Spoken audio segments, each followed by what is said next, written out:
நெல்லையப்பர் கோவிலுக்கு பலமுறை நான் வந்திருக்கேன். இப்போ நான் அம்பாளை தரிசனம் பண்ண போகும்போது அங்கே ஒருத்தவங்க கேட்டாங்க, எங்கள் ஊருக்கு முதல் முறை வரீங்களா அப்படின்னு கேட்டாங்க. எனக்கும் நெல்லையப்பர் கோவிலுக்கும் முக்கியமாக காந்திமதி அம்பாள் என் வாழ்க்கையில் நிகழ்த்திய ஒரு அற்புதத்தை நான் உங்களுக்கு சொல்கிறேன். வழக்கமாக நான் எந்த ஊருக்கு வெளியூருக்கு சொற்பொழிவுக்கு போனாலும் அந்த ஊரில் உள்ள முக்கியமான கோவில்களுக்கு நான் போகிறது வழக்கம். அப்படி புதிய தலைமுறை தொலைக்காட்சி +2 மாணவர்களுக்காக ஒவ்வொரு வருஷமும் வெற்றிப்படிகள் அப்படின்ற ஒரு நிகழ்ச்சியை ஒவ்வொரு மாவட்டத்திலையும் நடத்துவாங்க. அப்படி நான் திருநெல்வேலிக்கு நான் பேச வந்தப்போ எனக்கு நிகழ்ச்சி முக்கூடல் அப்படின்ற இடத்துல நான் என்ன பண்ணேன், இவ்வளோ தூரம் வந்துட்டோம், நெல்லையப்பரையும் காந்திமதியும் பார்க்காம போனால் எப்படி அப்படின்னு அங்கேருந்து ஒரு ஆட்டோ வச்சுட்டு வந்தேன். காலையில் வந்தேன். கோவிலுக்குள்ளே வரும்போது நெல்லையப்பருக்கு வில்வம் வாங்கிட்டு போகலாம், ஏன்னா யாவருக்குமாம் இறைவருக்கு ஒரு பச்சிலை, வில்வம் வாங்கிட்டு போகலான்னு வில்வம் வாங்கினேன். காந்திமதிக்கு நம்ம வாசமாக மல்லிகைப்பூ வாங்கிட்டு போகலாம் அப்படின்னு நினச்சிக்கிட்டே உள்ளே வந்துட்டேன். ரொம்ப தூரம் அப்புறம் தான் கவனித்தேன், அதுக்கு மேலே கடைகள் இல்லை. திரும்பி போய் காந்திமதி அம்பாளுக்கு பூ வாங்கிறதுக்கான சூழலும் இல்லை. அதனால் என்ன பண்ணேன், நேராக நெல்லையப்பருக்கு போய் வில்வம் கொடுத்து நல்லா சாமி தரிசனம் பண்ணிவிட்டு அடுத்து அம்பாளை போய் பார்க்கணும், அப்படி தானே. காந்திமதியை பார்க்கறதுக்காக பிரகாரத்தில் நடக்கிறேன்.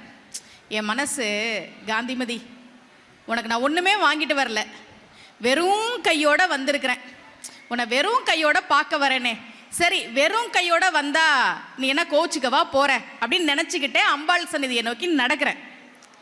சுமதி ஸ்ரீ மேடம் அப்படின்னு ஒரு குரல். திரும்பி பார்த்தா ஒரு சகோதரி, அவங்க பேர் லட்சுமி. என்ன இங்கே? நாங்கள் கோவிலுக்கு வந்தேன். சாமி பார்த்துட்டிங்களா? பார்த்துட்டேன். இப்போ எங்கே போகிறீங்க? அம்பாளை பார்க்க போகிறேன். இருங்க, என் வீட்டுக்கார் தான் அங்கே பூஜை பண்ணுறார் அப்படின்னு அவங்களும் என்னை கூட கூட்டிகிட்டு போகிறாங்க.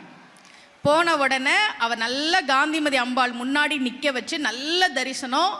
அம்பாள் கழுத்தில் இருக்கிற ஒரு பெரிய மாலையை எனக்கு கொடுத்தாங்க. காந்திமதி, நான் வெறும் கையோட உன்னை பார்க்க வரேன், அதுக்காக நீ கோச்சுக்குவியா, என்னை கைவிட்டுடுவியா அப்படின்னா, அந்த காந்திமதி அம்பாள் நீ என்னை பார்க்க வெறும் கையோட வா, நான் உன்னை வெறும் கையோட அனுப்ப மாட்டேன்னு ஒரு பெரிய மாலை பிரசாதமாக எனக்கு கிடைத்தது. எனக்கு அவ்வளவு மகிழ்ச்சி. அதை வாங்கிக்கிட்டு நான் வெளியில் இப்போ ஆட்டோ ஏறணும். அந்த சகோதரி என்ன பண்ணாங்க, ஒரு நிமிஷம் இருங்க அப்படின்ட்டு போனாங்க. சரி, திருநெல்வேலிக்காரங்க அல்வா வாங்கி கொடுக்க போகிறாங்க போல இருக்கு அப்படின்னு நினச்சிட்டு வெயிட் பண்ணேன். வழக்கமாக நம்ம அப்படி தானே நினப்போம். ஒரு பை நீட்டினாங்க. பிரித்து பார்த்தா நெல்லையப்பர் காந்திமதி படம் இருந்தது. எங்கள் ஊருக்கு வந்திருக்கிறீங்க, எங்கள் ஊர் நெல்லையப்பரையும் காந்திமதியும் உங்கள் வீட்டுக்கு எடுத்துகிட்டு போங்கன்னு கொடுத்தாங்க. பெரியோர்களே, நான் திருச்சிக்கார பொண்ணு. எங்கள் வீட்டில் நித்திய பூஜையாக நெல்லையப்பருக்கும் காந்திமதிக்கும் நான் பூஜை செய்து கொண்டிருக்கிறேன். ஒன்றுமே வாங்காமல் வெறும் கையோட வரேனேமா அப்படின்னு நான் காந்திமதி கிட்ட கேட்டப்ப அந்த அம்பாள் கவலைப்படாத, நான் உன்னை வெறும் கையா அனுப்ப மாட்டேன் என்று அந்த கணத்தில் அருள் செய்த தாய் காந்திமதி. ரொம்ப மகிழ்ச்சி உங்கள் ஊருக்கு பேச வந்தது. இன்றைய தினம் நற்றுணையாவது நமச்சிவாயமே என்கிற தலைப்பில் சில கருத்துக்களை உங்களோடு பகிர்ந்து கொள்ள இருக்கிறேன். உங்களுக்கு தெரியாத எதையும் நான் பேச போகிறது கிடையாது. நான் ரொம்ப சின்ன பொண்ணு, அறிவிலையும் அனுபவத்திலையும் வயசுலையும் எனக்கு கொஞ்சம் தான் தெரியும். நம்ம எல்லாருமாக சேர்ந்து சிந்திப்பதற்கான ஒரு வாய்ப்பை குருவருளும் திருவருளும் இன்றைய தினம் கூட்டி இருக்கிறது. ஆனி மாதத்துக்கு நிறைய சிறப்புகள் உண்டு. மாணிக்க வாசகர் சொல்ல சொல்ல சிவபெருமான் திருவாசகத்தை படியெடுத்தது ஆனி மாதத்தில் தான். ஆனி மாதம் ஆயில்ய நட்சத்திரத்தில், ஆனி மாதத்தில் தான் சிவபெருமானுக்கு நடராஜருக்கு திருமஞ்சனம் நடைபெறும். பெருமாளுக்கும் திருமஞ்சனம் ஆனி மாதத்தில் தான் நடைபெறும். யாராவது அரசியலுக்கு வரணும்னு நினச்சிக்கிட்டு இருந்தீங்கன்னா உங்களுக்காக ரகசியமாக சொல்கிறேன். ரகசியத்தெல்லாம் இப்படி மைக் வச்சு சொல்லி தான் எங்களுக்கெல்லாம் பழக்கம். பரவாயில்லம்மா, அரசியல் பதவியெல்லாம் ஒன்றுமே இல்லை, சாமானியர்களும் வர முடியும் போல இருக்கே, நான் அடுத்த எலெக்ஷனில் நிற்கலாமா, எம்பி எலெக்ஷனில் சீட் கேட்கலாமா, இல்லை இடைத்தேர்தலில் நிற்கலாமா, உள்ளாட்சி தேர்தலில் நிற்கலாமா, இப்படியெல்லாம் யாருக்காவது ஒரு எண்ணம் இருந்தால் ஆனி மாதம் கேட்டை நட்சத்திரம் அன்றைக்கு முருகன் கோவில்களிலும் பெருமாள் கோவில்களிலும் நடைபெறக்கூடிய ஜேஷ்டாபிஷேகத்தை பார்க்கணும். ஆனி மாதத்தில் தான் நடைபெறும். ஏன் அப்படின்னா, இந்திரனுடைய நட்சத்திரம் கேட்டை. இந்திரன் இந்திர பதவியை பெறுவதற்கு நிறைய வழிபாடுகளை செய்தான். அதிலே ஒன்று ஜேஷ்டாபிஷேகம். ஸோ யாருக்காவது அரசியல்ல சீட்டு வாங்கணும்னா ஒரு பெரிய ரகசியத்தை இன்னைக்கு நான் உங்களுக்கு சொல்லியிருக்கிறேன். இப்படி பல சிறப்புகளை கொண்டது ஆனி மாதம். இந்த தேர் திருவிழா ஆசியாவிலேயே அதிக எடை கொண்ட தேர் நம்ம நெல்லையப்பர் கோவில் தேர், அப்படிதானே? எனக்கு கொஞ்சம் ஜோதிடம் தெரியும். யாருக்காவது ஜாதகத்தில் சகட தோஷம்னு ஒன்று இருக்கு, அது இருந்ததுன்னா முதலமைச்சர் விஜய் அவர்கள் ஜாதகத்தில் அது இருக்கும். குருவும் சந்திரனும் 6-8 தொடர்பில் வந்ததுன்னா அதற்கான தலை சிறந்த பரிகாரம் தேர் திருவிழாவில் போய் கலந்துக்கிறது, தேரை வடம் பிடித்து இழுப்பது. நம்முடைய உலகத்தில் எத்தனையோ நாடுகளுக்கு நான் பயணம் பண்ணியிருக்கிறேன். எனக்கு என்ன ஆச்சரியம்னா, தமிழன் எங்கெல்லாம் போனானோ, அமெரிக்கா, லண்டன், நான் ஜாம்பியா, உகாண்டாலாம் போயிருக்கிறேன். முதல் முறையாக ஆப்பிரிக்காவிலிருந்து ஜாம்பியாவிற்கு நீங்கள் சொற்பொழிவுக்கு வர வேண்டும் எனக்கு மெயில் வந்தப்போ நான் என்ன பதில் அனுப்பினேன் தெரியுமா? அந்த நாடு எங்கெங்க இருக்கு, ஏன்னா எங்க இருக்குன்னு எனக்கு தெரியல, ஆனா அங்க கோவில்கள் இருக்கு. தமிழன் ஒரு வெளிநாட்டுக்கு போனா அங்க சம்பாதிச்ச பணத்துல தனக்கு சொந்தமா வீடு கட்டுறதுக்கு முன்னாடி அந்த நாட்டில் ஒரு கோவிலை கட்டினான். அதுதான் வரலாறு. நீங்க மலேசியா, சிங்கப்பூர் எந்த நாட்டுக்கு போனாலும் தமிழன் தனக்குன்னு ஒரு கோவிலை கட்டினான். ஆன்மீகத்தை வளர்ப்பதை நம்முடைய பெரியோர்கள் ஒரு மிகப்பெரிய சமுதாய கடமையாக நினைத்தார்கள். பெரியோர்களே, எனக்கு ரொம்ப மகிழ்ச்சி, இவ்வளோ கூட்டம் இருக்கு. நான் கேட்டேன் நிகழ்ச்சிக்காக பேசும்போது, நீங்கள் லைவ் எல்லாம் போடாதீங்க யூடியூப்ல, ஏன்னா இப்போலாம் கூட்டமே வர்றதில்ல. வீட்டில் நாங்கள் தோசை சுட்டுக்கிட்டே பார்க்கலாம், சட்னி அரைச்சிக்கிட்டே பார்க்கலாம், பிடிக்கலன்னா ஸ்கிப் பண்ணிடலாம், இப்படியெல்லாம் வந்துருச்சு. அதனால லைவ் எல்லாம் போடாதீங்க, கூட்டம் வருங்க அப்படின்னு நான் சொன்னேன். பரவாயில்ல, நல்ல மகிழ்ச்சி. நீங்கள் யோசிச்சு பாருங்களேன், ஒருவேளை ஆன்மீகம்னு ஒன்று இல்லைன்னா, கோவில் இல்லை, ஆன்மீகம் இல்லை, வழிபாடு இல்லைன்னா என்ன நடக்கும் தெரியுமா? நாமெல்லாம் ஜோம்பியாக மாறி ஒவ்வொருத்தரையும் கடிச்சுக்கிட்டு இருந்திருப்போம். அதுதான் நடந்திருக்கும். எதுக்கு கோபப்படுறோன்னு தெரியாது, எதுக்கு கத்துறோன்னு தெரியாது. எனக்கு கஷ்டம் வரும்போது இந்த தெய்வம் நான் நம்புறேன்ல, அந்த நம்பிக்கையே எனக்கு கோவில் கொடுக்குது. என்ன ஒருத்தன் ஏமாத்துறான், என்ன ஒருத்தன் அழ வைக்கிறான், அவன் பெரிய பதவியில இருக்கான், அவனை எதிர்த்துக்கிட்டு என்னால எதுவும் பண்ண முடியல, ஆனா அவன் பண்ணினதுக்கு அவன் அனுபவிப்பான் அப்படின்னு தெய்வத்தை நம்ம நம்புறோம்ல, அந்த தெய்வம் அதுக்கு கூலி கொடுக்கும் நம்புறோம்ல, அதுக்குத்தான் கோவில். ஆன்மீகம் மன நலனுக்காகத்தான் கோவில்கள். பணம் கிடைக்கிறது, பேர் கிடைக்கிறது, புகழ் கிடைக்கிறதெல்லாம் அப்புறம். கோவில் வழிபாடு அப்படின்றது மிக மிக முக்கியமானது. சிவபெருமான் எத்தனையோ சிறப்புகளை உடையவர். சிவபெருமானை இப்படிதான் கும்பிடணும் அப்படிதான் கும்பிடலாம் எதுவும் கிடையாது. பெண்கள் நல்லா கேட்டுக்கங்க, இப்போ கொஞ்ச நாளா ட்ரெண்டிங்ல ஒரு விஷயம் இருக்கு தெரியுமா? என்னன்னா, பாவம் போகணுமா பாவக்காயில் தீபம் ஏற்றுங்கள், குடும்பம் நல்லா இருக்கணுமா குடைமிளகாயில் தீபம் ஏற்றுங்கள். இதை யார் ஆரம்பிச்சு வச்சான்னு எனக்கு தெரியல. எங்க பாவக்காயில யாராவது தீபம் போடுவாங்களா? யோசிக்க வேணாமா? நம்ம ஒரு அம்மா தோசை மாவை எடுத்து வந்து கருவறைக்கு முன்னாடி தோசை மாவை பரப்பி அது மேல தீபம் போட்டுக்கிட்டு இருக்குது. கேட்டா வீட்டுக்காரர் நல்லா இருக்கணுமா? அவர் அங்க பட்னியோட இருக்கிறாரு, வீட்டில் 2 தோசையாவது ஊற்றி கொடுத்துருக்கலாம். தோசை மாவில் தீபம் ஏற்றுங்கள். எனக்கு என்ன பயம்னா, யாராவது ஒருத்தர் உங்கள் வீட்டுக்கார் நல்லா இருக்கணும்னா தினமும் 1/2 மணி நேரம் அவர் தலையில் 4 விளக்கேற்றுங்கன்னா இந்த பெண்கள் அதையும் பண்ணினாலும் பண்ணுவாங்க. வீட்டுக்காரை உட்கார வச்சு தலையில் விளக்கேற்றி, ஆஃபீஸ்க்கு போகணும், இருங்க உங்கள் நல்லதுக்கு தானே பண்ணுறேன் அப்படின்னு. நாம் கும்பிடுறதுக்குன்னு பாரம்பரியமான ஒரு முறை இருக்கு. பதிகம் பாடிதான் சிவபெருமான கும்பிடணும். எதுவுமே சொல்ல தெரியலையா, நமச்சிவாயன்னு சொல்லணும், அர்ச்சனை பாட்டே ஆகும். ஆனா யாராவது யூடியூப்ல ஏதாவது ஒன்று சொல்லிட்டா போதும், அதை பண்ணி அது யார் இப்படிலாம் கிளப்பி விடுறது தெரியுமா? இந்த தெய்வத்திற்கு இதை செய்யுங்கள், இதை மட்டும் செய்து விடாதீர்கள் யாரு கிளப்பி விடுறா தெரியுமா? புதுசா யூடியூப் சேனல் ஆரம்பிச்சவங்க தான், வேற யாரும் கிடையாது. ஏன்னா வியூஸ் வரணும்ல. ஒரு தாத்தா பல வருஷமா விவசாயம் பண்ணிட்டு இருக்கிறார், ரொம்ப வருஷமா விவசாயம் பண்றார், 4வது தலைமுறை. பேர அவன் கிட்ட வந்து, தாத்தா இந்த மரத்துல ஒரு வருஷத்துக்கு எத்தனை காய் காய்க்கும்? 10,000 காய் காய்க்கும். அவ்வளோதானா? இங்க பாரு வாட்ஸ்அப்ல இப்ப இதான் வைரல், எனக்கு வந்துகிடுச்சு தாத்தா, இதை நான் உனக்கு மிக்ஸ் பண்ணி தரேன், நீ இந்த மரத்துக்கு போடுற, இந்த வருஷம் இந்த மரத்துல 20,000 காய் காய்க்கும். டேய் அதெல்லாம் காய்க்காது போ. சொன்னா கேளு தாத்தா, நான் உனக்கு மிக்ஸ் பண்ணி தரேன், நீ தெளிக்கிற, இந்த வருஷம் இந்த மரத்துல 20,000 காய் காய்க்கும். டேய் ஓடி போயிடு, ஒரு காய் கூட காய்க்காது. தாத்தா சொல்றதை கேளு, 20,000 மாங்காய் காய்க்கும், நான் சொல்றேன் கேளு. டேய் ஒரு மாங்காய் கூட காய்க்காது. ஏன் தாத்தா? ஏன்னா இது கொய்யா மரம். உனக்கு மாங்காய் மரத்துக்கும் கொய்யா மரத்துக்கும் வித்தியாசம் தெரியாம நீ எல்லாம் எனக்கு அட்வைஸ் பண்ண வந்துட்ட. அப்படி ரொம்ப ரொம்ப வருஷமா தலைமுறை தலைமுறையா பாரம்பரியமா நாம சாமி கும்பிட்டு இருக்கோம். திடீர்னு வந்து இந்த சாமிக்கு இதை மட்டும் செய்து விடாதீர்கள், இந்த சாமியை இப்படித்தான் கும்பிட வேண்டும், மக்களை குழப்பி விட்டு இதை பண்ணலைன்னா அவ்வளோதான் அப்படின்ற மாதிரி அவங்கள ஆக்கி விட்டு அப்படியெல்லாம் கிடையவே கிடையாது, கிடையவே கிடையாது. நல்லா தெரிஞ்சுக்கங்க பெண்கள், நம்ம சைவ சமயம் மாதிரி பெண்களுக்கு சுதந்திரம் கொடுத்த சமயம் கிடையாது.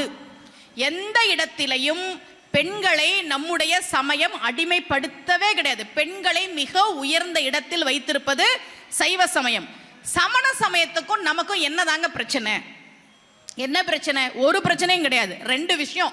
நமக்கும் சமணத்துக்கும் என்ன வித்தியாசம்னா, அவங்க தீபம் ஏற்ற மாட்டாங்க, விளக்கேற்றுகிற வழக்கம் சமணத்தில் கிடையாது. நம்ம இப்போ புதுசாக ஒரு வீட்டுக்கு குடி போகிறோம் அப்படின்னா சாமி படமே இல்லைன்னாலும் விளக்கேற்றுவோம். சாமி படம் அப்புறம், சாமி படம் இருக்கோ இல்லையோ விளக்கேற்றி வழிபாடு செய்வது என்பது நம்முடைய மரபு. அவங்க தீபம் ஏற்ற மாட்டாங்க. ஒன்று. ரெண்டாவது, சமணத்தில் பெண்களுக்கு முக்தி கிடையாது. என்ன கிடையாது? சரிம்மா பொண்ணா பிறந்துட்டாங்க என்ன பண்றது அப்படின்னா, அடுத்த பிறவியில் பெண்ணாக பிறக்காமல் ஆணாக பிறந்தால் முக்தி உண்டு. அடுத்த பிறவியிலும் பெண்ணா பிறந்தா, எந்த பிறவியில் ஆணாக பிறக்கிறார்களோ அப்பதான் அவங்களுக்கு முக்தி. சைவம் அப்படி அல்ல. முக்தி கொடுக்கிற இடத்தில் பெண்களை வைத்திருந்தது சமயம். அப்பர் சுவாமிகள் வேறொரு சமயத்தில் இருக்கிறார், அக்காவை தேடி வரார், காலில் வந்து உழுறார், வயிறு வலி தாங்க முடியல, காலில் வந்து விழுந்தார். திலகவதியார் சொன்னார், பர சமயம் விழுந்தீர் எழுந்தீர். விபூதி கொடுத்தாங்க. வேறொரு சமயத்திலிருந்து வந்தவருக்கு தீட்சை கொடுப்பாங்க. தீட்சை கொடுத்தது ஒரு பெண், திலகவதியார் தான் கொடுத்தார். அவ்வளவு உயரிய இடத்தை பெண்களுக்கு சைவம் கொடுத்திருந்தது. விபூதி கொடுக்கும் போது சொன்னார், ரொம்ப அழகா, நிறைய பேருக்கு அந்த பாட்டு தெரிஞ்சிருக்கும், திருவாளன் திருநீரு. யாருடைய திருநீரு? திருவாளன் திருநீரு. திலகவதியார் கொடுக்க பெருவாழ்வு வந்தது என்று அப்பர் சுவாமிகள் வாங்கினார். விபூதி மிகப்பெரிய செல்வம். திருவாளன் திருநீர், திருநா செல்வம், செல்வத்திற்கெல்லாம் அதிபதியாக இருக்கக்கூடிய சிவபெருமானுடைய அருளால் அந்த விபூதியை திலகவதியார் கொடுக்க பெருவாழ்வு வந்தது என்று அப்பர் சுவாமிகள் பெற்றுக்கொண்டார். அருணகிரிநாதனுடைய வாழ்க்கையை மாற்றியது அவருடைய அக்கா ஆதி, அவருடைய பெயர். இப்ப பெண்களுக்கு நம்முடைய சமயம் மிக உயரிய இடத்தை கொடுத்திருந்தது. இந்த கலையரங்கத்துக்கு பேர் நின்றசீர் நெடுமாறன் கலையரங்கம், அப்படிதானே? கூன் பாண்டியனாக இருந்தவனை நின்றசீர் நெடுமாறன் என்று மாற்றியது மங்கையர்க்கரசியார். ரொம்ப அழகா ஞானசம்பந்தர் பாடார். ஞானசம்பந்தர் மதுரைக்கு வரார். ஞானசம்பந்தர் செல்ல பிள்ளை, சிவபெருமானுக்கு செல்ல பிள்ளை. நம்ம மூவர் இருக்கிறாங்கல்ல, சம்பந்தர், அப்பர், சுந்தரர். இதுல அப்பர் சுவாமிகள் நெடுங்காலம் வேற ஒரு சமயத்துல இருந்து ரொம்ப கஷ்டப்பட்டு தான் அவருக்கு எல்லாமே கிடைச்சது. அப்பருக்கு ஏதாவது எளிதா கிடைச்சதா? இல்லை. அவர் கைலாயம் போகணும்னாரு, நீ திருவையாறு வா அப்படின்னாரு சிவபெருமான். ரொம்ப கஷ்டப்பட்டு தொண்டு செய்தவர் நம்முடைய அப்பர் சுவாமிகள். சுந்தரருக்கு சிவபெருமான் எதையாவது கேட்ட உடனே கொடுத்தாரா? பெரும்பாலும் கொடுக்க மாட்டேன்னு வம்பிழுப்பார். இவர் திட்டுவர். எப்படியெல்லாம் திட்டிருக்கார்? முதல் பாட்டிலேயே பித்தான் திட்டினார். சிவபெருமானுக்கு கொண்டாட்டம். சுந்தரரை இது மாதிரி எல்லாம் பாட வச்சு புலம்ப வச்சு அப்புறமா கொடுக்கறதுல ஒரு சந்தோஷம். ஆனால் ஞானசம்பந்தர் அப்படி கிடையாது. அவர் செல்ல பிள்ளை, கேட்காமையே எல்லாம் கிடைக்கும், எதுவுமே கேட்க வேணாம். ஞானசம்பந்த பெருமான் ரொம்ப அழகா, ஞானசம்பந்தருடைய வரலாற்றிலே ஒரு சம்பவம். அவர் கையை தட்டி தட்டி பாடுறார். சின்ன பிள்ளை தானே ஞானசம்பந்த பெருமான், கையை தட்டி தட்டி பதிகம் பாடுறார். சிவபெருமானுக்கு பொறுக்கல, ஐயோ சின்ன குழந்தை கையை தட்டி தட்டி பாடுதே அப்படின்னு தாளம் கொடுக்கிறார். பிள்ளைக்கு பெருசா கொடுக்கணும்ல, அதனால தங்கத்துல தாளம் கொடுத்துட்டார், பொற்றாளம் கொடுத்தார். பிரச்சனை என்னன்னா, தங்க தாளத்துல சத்தம் வராது. நீங்க எந்த கோவில நால்வர் சந்நிதியை பார்த்தாலும் ஞானசம்பந்தர் கையில் அந்த தாளத்தோட தான் இருப்பார். சுந்தரர் கல்யாண கோலத்தில் இருப்பார். அப்பர் சுவாமிகள் உழவார கருவி வச்சிருப்பார், மாணிக்க வாசகர் திருவாசக சுவடி வச்சிருப்பார். இப்போ கையில தாளத்தை கொடுத்துட்டார். அது எங்க நடந்ததுன்னா திருக்கோலக்கா அப்படின்னு சீர்காழி பக்கத்துல இருக்கு. தாளத்தை கொடுத்துட்டார், தங்க தாளத்தை. இப்ப ஞான சம்பந்தர் இப்படி கையில எடுத்து இப்படி அடிக்கணும். அடிச்சா சத்தம் வராது, அடிக்க தான் போறார். அம்பாளுக்கு மனசு பொறுக்கலை. அதுதான் அம்மாவோட குணம். இவருக்கு இதே வேலை. தங்கத்துல எப்படி சத்தம் வரும்? நீங்க பாட்டுக்கு கொடுத்துட்டீங்க, புள்ள வேற இப்படி அடிக்க போறானே அப்படின்னு சம்பந்தர் இப்படி கொண்டு வந்து இப்படி அடிக்கிறதுக்குள்ள அந்த தாளத்துக்குள்ள உட்காந்துக்கிட்டு அம்பாள் சத்தம் கொடுத்தாலாம். அதனால அவளுக்கு பேரு ஓசை கொடுத்த நாயகி. இவர் தாளம் கொடுத்தார், அதெல்லாம் இவருக்கு பேரு தாளபுரீஸ்வரர். அம்பாள் என்ன பண்ண, ஐயோ புள்ள தாளத்தை இப்படி தட்ட போது சத்தம் வராதே, புள்ள ஏமாந்துருமேன்னு வேகமா அந்த தாளத்துக்குள்ள வந்து உட்காந்துக்கிட்டு சத்தம் கொடுத்தாலாம். அதனால அந்த அம்பாளுக்கு பேரு ஓசை கொடுத்த நாயகி. செல்ல பிள்ளை ஞானசம்பந்த பெருமான். எல்லாரும் நமக்கு பதிகங்கள் பாடி கொடுத்திருக்கிறாங்க. அந்த பதிகங்களை பாராயணம் செய்கிற போது நிச்சயமா நமக்கு வாழ்க்கையில நல்ல நல்ல முன்னேற்றங்கள் வரும். முதல் முறை நான் நாகர்கோவிலுக்கு சொற்பொழிவுக்கு வந்தபோது, நான் 2005 அப்பதான் நான் கல்லூரி முடிச்சுட்டு பேராசிரியராக பணிக்க சேர்றேன்.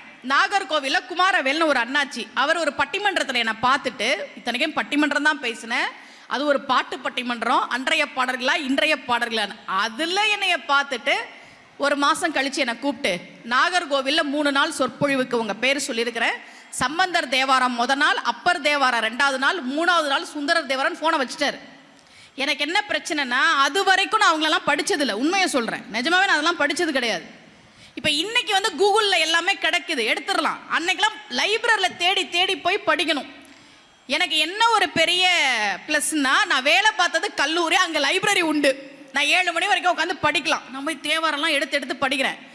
என் கண்ணில் பட்ட முதல் தேவாரம் எது தெரியுமா? வாழ்க்கையில் மறக்கவே மாட்டேன், பல மேடைகளில் சொல்லியிருக்கேன். அப்போலாம் தேவாரம்னா என்ன, சேக்கிழார்னா யாரு, சம்பந்தர்னா யாருன்னு இப்படி தேடி தேடி தானே படிப்போம். சரி சம்பந்தர் தேவாரம் படிப்போமே அப்படின்னு முதல்ல நான் பிரிச்சப்ப என் கண்ணில் பட்ட முதல் பதிகம் பணம் தரும் பதிகம் என்று சொல்லப்படுகிற இடரினும் தளரினும் பதிகம். முதல்ல படிக்கிற பதம் பிரித்து படிக்கிறதெல்லாம் கஷ்டமாக தானே இருக்கும். திருவாவடுதுறை கோமுக்தீஸ்வரர்ல தன் அப்பா வேள்வி செய்வதற்கு பணம் தேவைப்பட்ட போது ஞானசம்பந்த பெருமான் இந்த பதிகத்தை பாடினார்.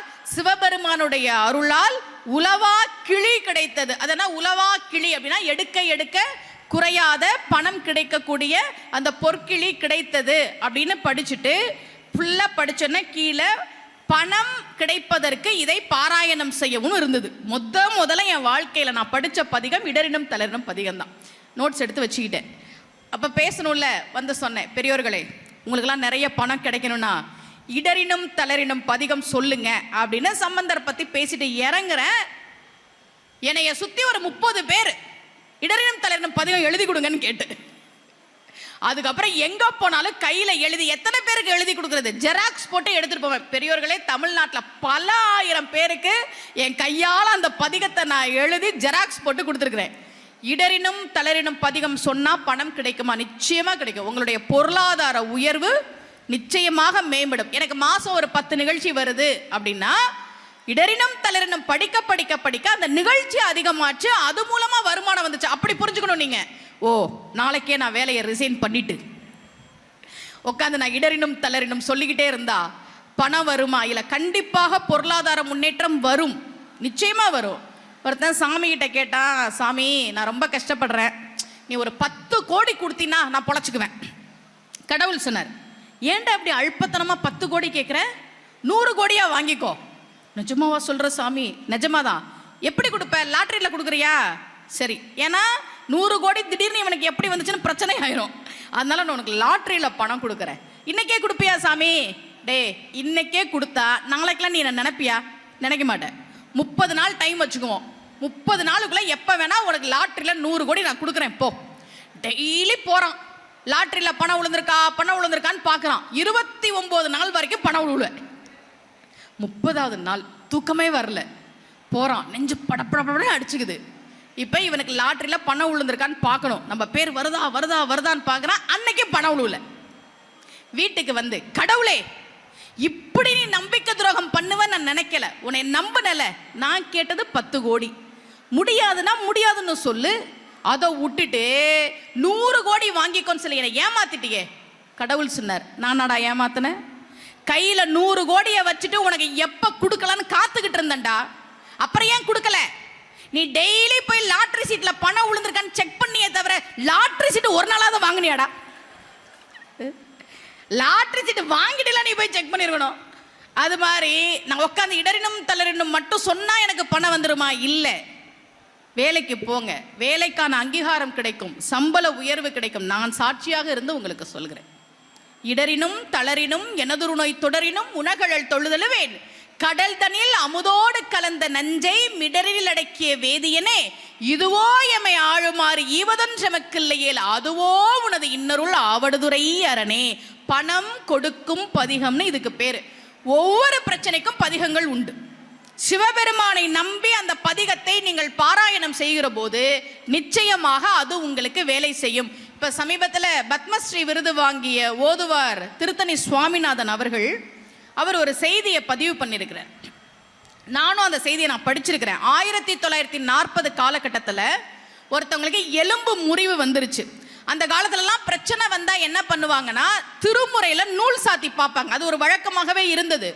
குடும்ப டாக்டர் அப்படின்னு இருக்கிற மாதிரி குடும்ப ஓதுவார்லாம் அந்த காலத்துல வச்சிருந்தாங்க. நம்முடைய மண் ஆன்மீக மண், அப்படித்தான் இருந்தாங்க. ஒவ்வொரு குடும்பத்துக்கும் ஒரு ஓதுவார் இருப்பாங்க. நல்ல விஷயங்கள் நடக்கிற போது, திருமண நாள் வருகிற போது பெருசா நம்ம கொண்டாட மாட்டோம். அன்னைக்கு வீட்டுல பூஜை நடக்கும், ஓதுவார்கள் வந்து பதிகம் பாடுவாங்க. அது ஒரு வழக்கமாக இருந்தது. அப்படி திருமுறையில நூல் சாத்தி பார்க்கறாங்க. நூல் சாத்தி பார்த்தப்போ வந்த பதிகம் திருமாகரல், அங்க பாடின பதிகம் வருது. அந்த பதிகத்தை அவர் பாராயணம் செய்து 1940 பெருசா மருத்துவ வசதி எல்லாம் கிடையாது. இன்னைக்கு உடம்பு சரியில்லைனா கண்டிப்பா டாக்டர்கிட்ட தான் போகணும். முறையான மருத்துவ சிகிச்சையோடு தான் இதெல்லாம் நம்ம சொல்லணும். அவருக்கு இல்லை, அவருக்கு மருத்துவ வசதியெல்லாம் அப்போ கிடையவே கிடையாது. அப்போ இந்தியாவுக்கு சுதந்திரமே கிடைக்கல. இப்போ அந்த பதிகத்தை அவர் நம்பிக்கையோடு சொல்கிறார். அவருக்கு எலும்பு முறிவு சரியானது. திருத்தணி சுவாமிநாதன் அவர்கள் ஒரு நாள் வண்டியில வரும்போது கீழே உழுவுறார். அப்ப அந்த வீராணா ஏரி கட்டுறதுக்காக நிறைய கல்லெல்லாம் போட்டு வச்சிருக்காங்க. அதுல அவருக்கு நல்ல அடிபட்டு எலும்பு முறிஞ்சு போயிடுச்சு. அவர் மருத்துவமனைக்கு போறார். அப்ப அவருக்கு ஞாபகம் வருது, எலும்பு முறிவு ஏற்பட்ட போது திருமாகரல் அந்த பதிகத்தை ஒருத்தர் பாராயணம் பண்ணி அவருக்கு எலும்பு முறிவு சரியாச்சுன்னு நம்ம கேள்விப்பட்டிருக்கிறோமே, நாமளும் அந்த பதிகத்தை சொல்லுவோம் அப்படின்னு பத்மஸ்ரீ திருத்தணி சுவாமிநாதன் அவர்கள் அந்த பதிகத்தை ஒவ்வொரு நாளும் பாராயணம் செய்து தன்னுடைய எலும்பு முறிவு சரியானதாக அவரே அவருடைய பேட்டியில சொல்லியிருக்கிறார். கோவிலுக்கு வரணும், சாமி கும்பிடணும், முறையா மருத்துவ சிகிச்சை எடுத்துக்கணும், நம்பிக்கையோட நம்முடைய பதிகங்கள்ல சொல்லணும். பதிகங்கள் எல்லாமே மந்திரங்கள். யாருக்கு இந்த பதிகங்கள் பத்தி தெரியாது? ஏன்னா இப்ப ஜோதிடர்கள்லாம் பரிகாரம் புதுசா ஆரம்பிச்சிருக்கிறாங்க. இப்போ நான் ஜாதகம் பார்க்குறவங்களுக்கு என்ன பரிகாரம் கொடுப்பேன்னா, இந்த பதிகம் சொல்லுங்க, இந்த பாசுரம் சொல்லுங்க, இந்த கோவிலுக்கு சொல்லுங்க. பெரியோர்களே, உங்ககிட்ட நான் ஒரு வேண்டுதலாவே நான் சொல்லிட்டு போறேன். இன்னைக்கு நிறைய ஜோதிடர்கள் கோவிலுக்கு போகாதன்றதெல்லாம் பரிகாரமா சொல்லிட்டு இருக்கிறாங்க. ஸ்ரீரங்கம் போகாத, வேலை போயிடும். குரு சரியில்லையா, திருச்செந்தூர் போகாத. சந்திரன் சரியில்லையா, திருப்பதி போகாத. நாத்திகம் என்ற பெயரில் நம்முடைய தெய்வங்களை இழிவுபடுத்துபவர்களுக்கும் ஜோதிடர்கள் என்ற பெயரில் கோவிலுக்கு போகாதன்னு சொல்றவங்களுக்கும் எந்த வித்தியாசமும் இல்லை. எங்க கோவிலுக்கு போனா எப்படிங்க கெட்டது நடக்கும்? கோவிலுக்கு போனா வேலை போகுமா? கோவிலுக்கு போனா இதுல பழனி முருகன் ஆண்டி குளத்துல தரிசனம் பண்ணா நம்ம சொத்தெல்லாம் எழுதி வாங்கிக்குவாரு. ஏன்னா அவருக்கு அதான வேலை. முருகனை வந்து ஆண்டி குளத்துல பாத்திரக்கூடாது, நம்மள ஆண்டி ஆக்கிடுவான். கிருஷ்ணர் புல்லாங்குழல் ஊதுற மாதிரி வீட்டில் செலை வைக்க கூடாது, ஏன்னா வீட்டில் இருக்கலாம் ஊதிட்டு போயிடும். அப்படியெல்லாம் கிடையவே கிடையாது. தெய்வம் நம்மளை தண்டிக்குமா? தெய்வம் நம்மளை தண்டிக்குமா? இல்லையே. சிவபெருமான் நம்மளை தண்டிப்பாரா? இல்லையே. நமக்கு அழிவா கொடுக்குமா தெய்வம்? சத்தியமாக கிடையாது. கோவிலுக்கு வந்தால், தெய்வத்தின் முன்பு நின்றால் அந்த தெய்வம் நம்மை வாழ்க்கையில் உயர்த்துமே தவிர உன் வேலையை பறிப்பேன், உன் ஆரோக்கியத்தை பறிப்பேன், உன் குடும்பத்தை பிரிப்பேன் எந்த தெய்வமும் சொல்லாது. அதை மீறி ஜோதிடர்கள் பேர்ல யாராவது சொல்றாங்கன்னா மக்கள் அவர்கள் ஏமாற்றுக்காரர்கள் அப்படின்றத புரிஞ்சுக்கணும்.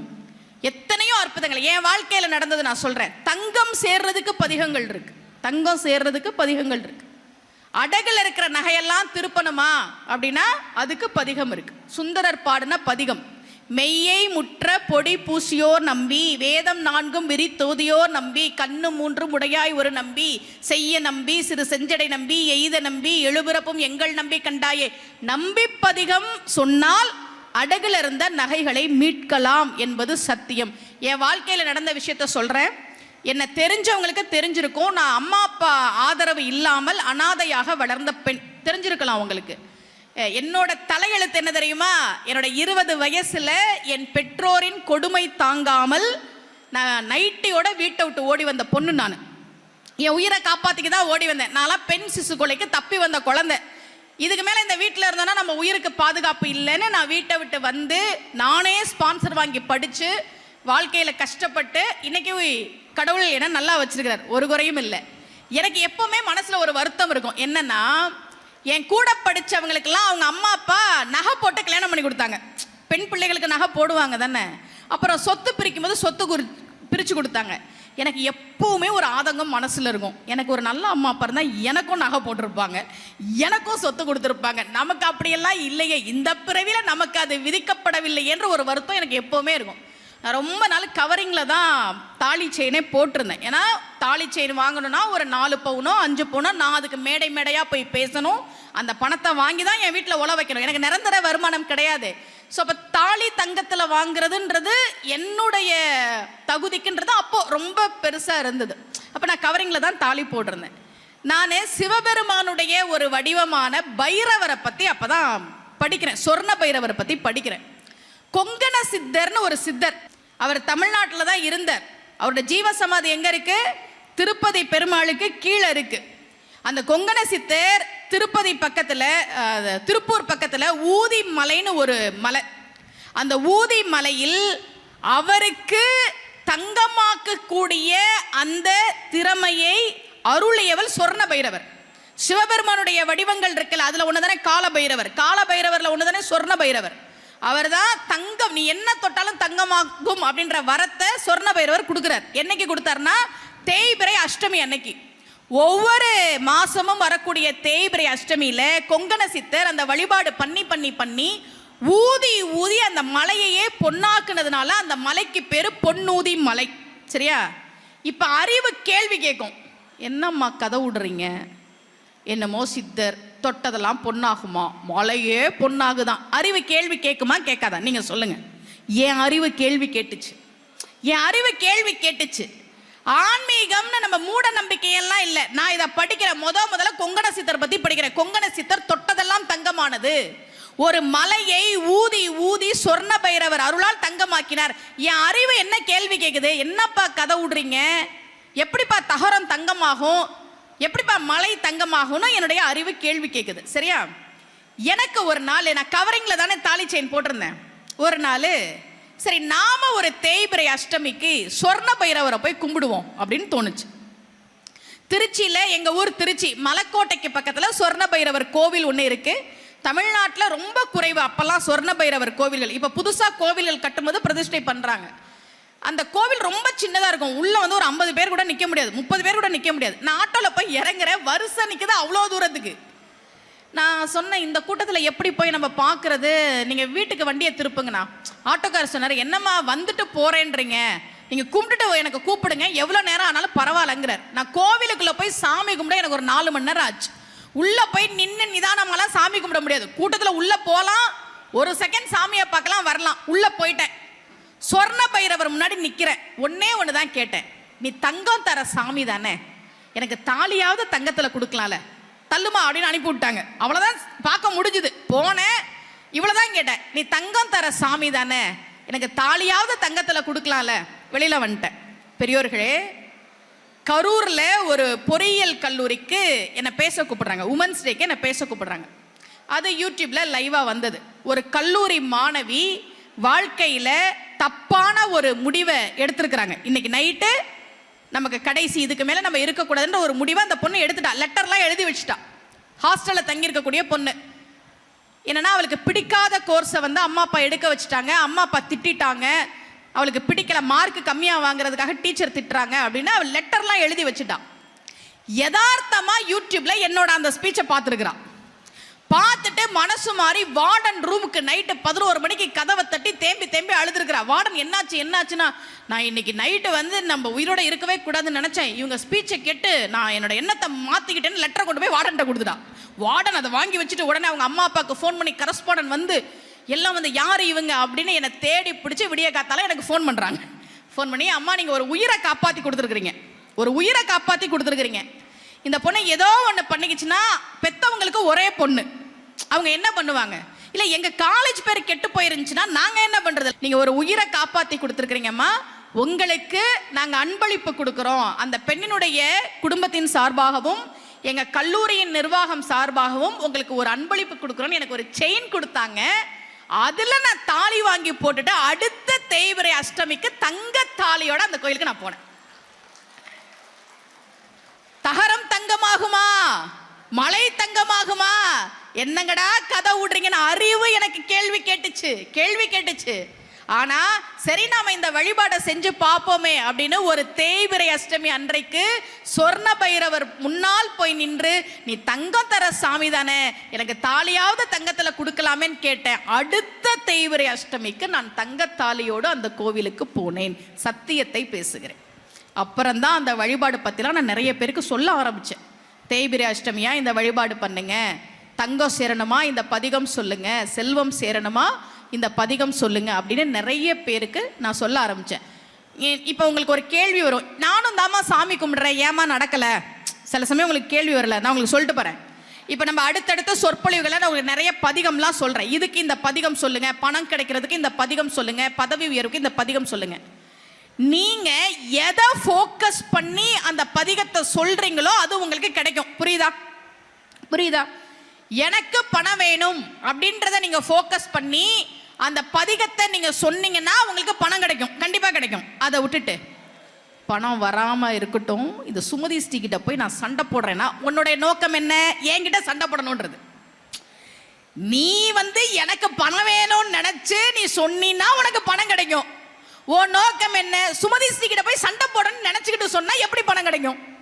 அப்ப நம்ம என்ன தெய்வத்துக்கிட்ட கேட்கிறோம் அப்படின்றது ரொம்ப ரொம்ப ரொம்ப முக்கியம். ஞானசம்பந்த பெருமான் மதுரைக்கு வந்தார். நம்ம அங்கே நிற்கிறோம், மதுரை எல்லையிலே நிற்கிறோம். இன்னும் வந்து இவ்வளோ தூரம் பேசியாச்சு. ஞானசம்பந்தர் மதுரைக்கு வரார். ஞானத்தின் திருவுருவை நான்மறையின் தனித்துணையை வானத்தின் மிசையன்றி மண்ணில் வளர்மதி கொழுந்தை தேனக்க மலர் கொன்றை செஞ்சடையார் சீர்தூக்கும் கானத்தின் எழுப்பிறப்பை கண் களிப்ப கண்டார்கள் என்று தெய்வச்சேக்கிழார் ஞானசம்பந்தர் வந்ததை பாடுகிறார். ஞானசம்பந்தர் வரார், மதுரையிலிருந்து பார்க்கிறார். மதுரையில் 2 பேர் தான் அன்னைக்கு மீனாட்சி அம்மன் கோயிலுக்கு வந்தவங்க. சொக்கநாதரையும் மீனாட்சியையும் பார்த்தது 2 பேர் தான். ஒருத்தர் குலச்சிறையார், இன்னொருத்தர் மங்கையர்கரசியார். வேற யாரும் போக மாட்டாங்க. அவங்களாம் கண்டு முட்டை கேட்டு முட்டில் இருந்தாங்க. தெரியுமா? அதெல்லாம் கண்டு முட்டை கேட்டு முட்டெல்லாம் எல்லாரும் சமணத்தில் இருந்தாங்க. மதுரையில் மன்னன் உட்பட எல்லாரும் சமணத்தில் இருந்தாங்க. சிவாய நம அப்படின்னு எங்கேயாவது கேட்டுருச்சுன்னா உடனே தீட்டுப்பட்டுருச்சுன்னு போய் குளிப்பாங்களாம். அதுக்கு பேரு கேட்டு முட்டு. நெத்தியில விபூதி வச்சிருக்கிற யாரையாவது பார்த்தாங்கன்னா தீட்டுப்பட்டுருச்சுன்னு உடனே போய் குளிப்பாங்களாம். அதுக்கு பேர் கண்டு முட்டு. கண்டு முட்டு கேட்டு முட்டுன்னு இருந்த அந்த மதுரை மாநகரில் மங்கையர்கரசியார் சைவம் தழைக்க வேண்டும் என்று குலச்சிறையாரை அனுப்பி ஞானசம்பந்தரை அழைத்து வந்தார்.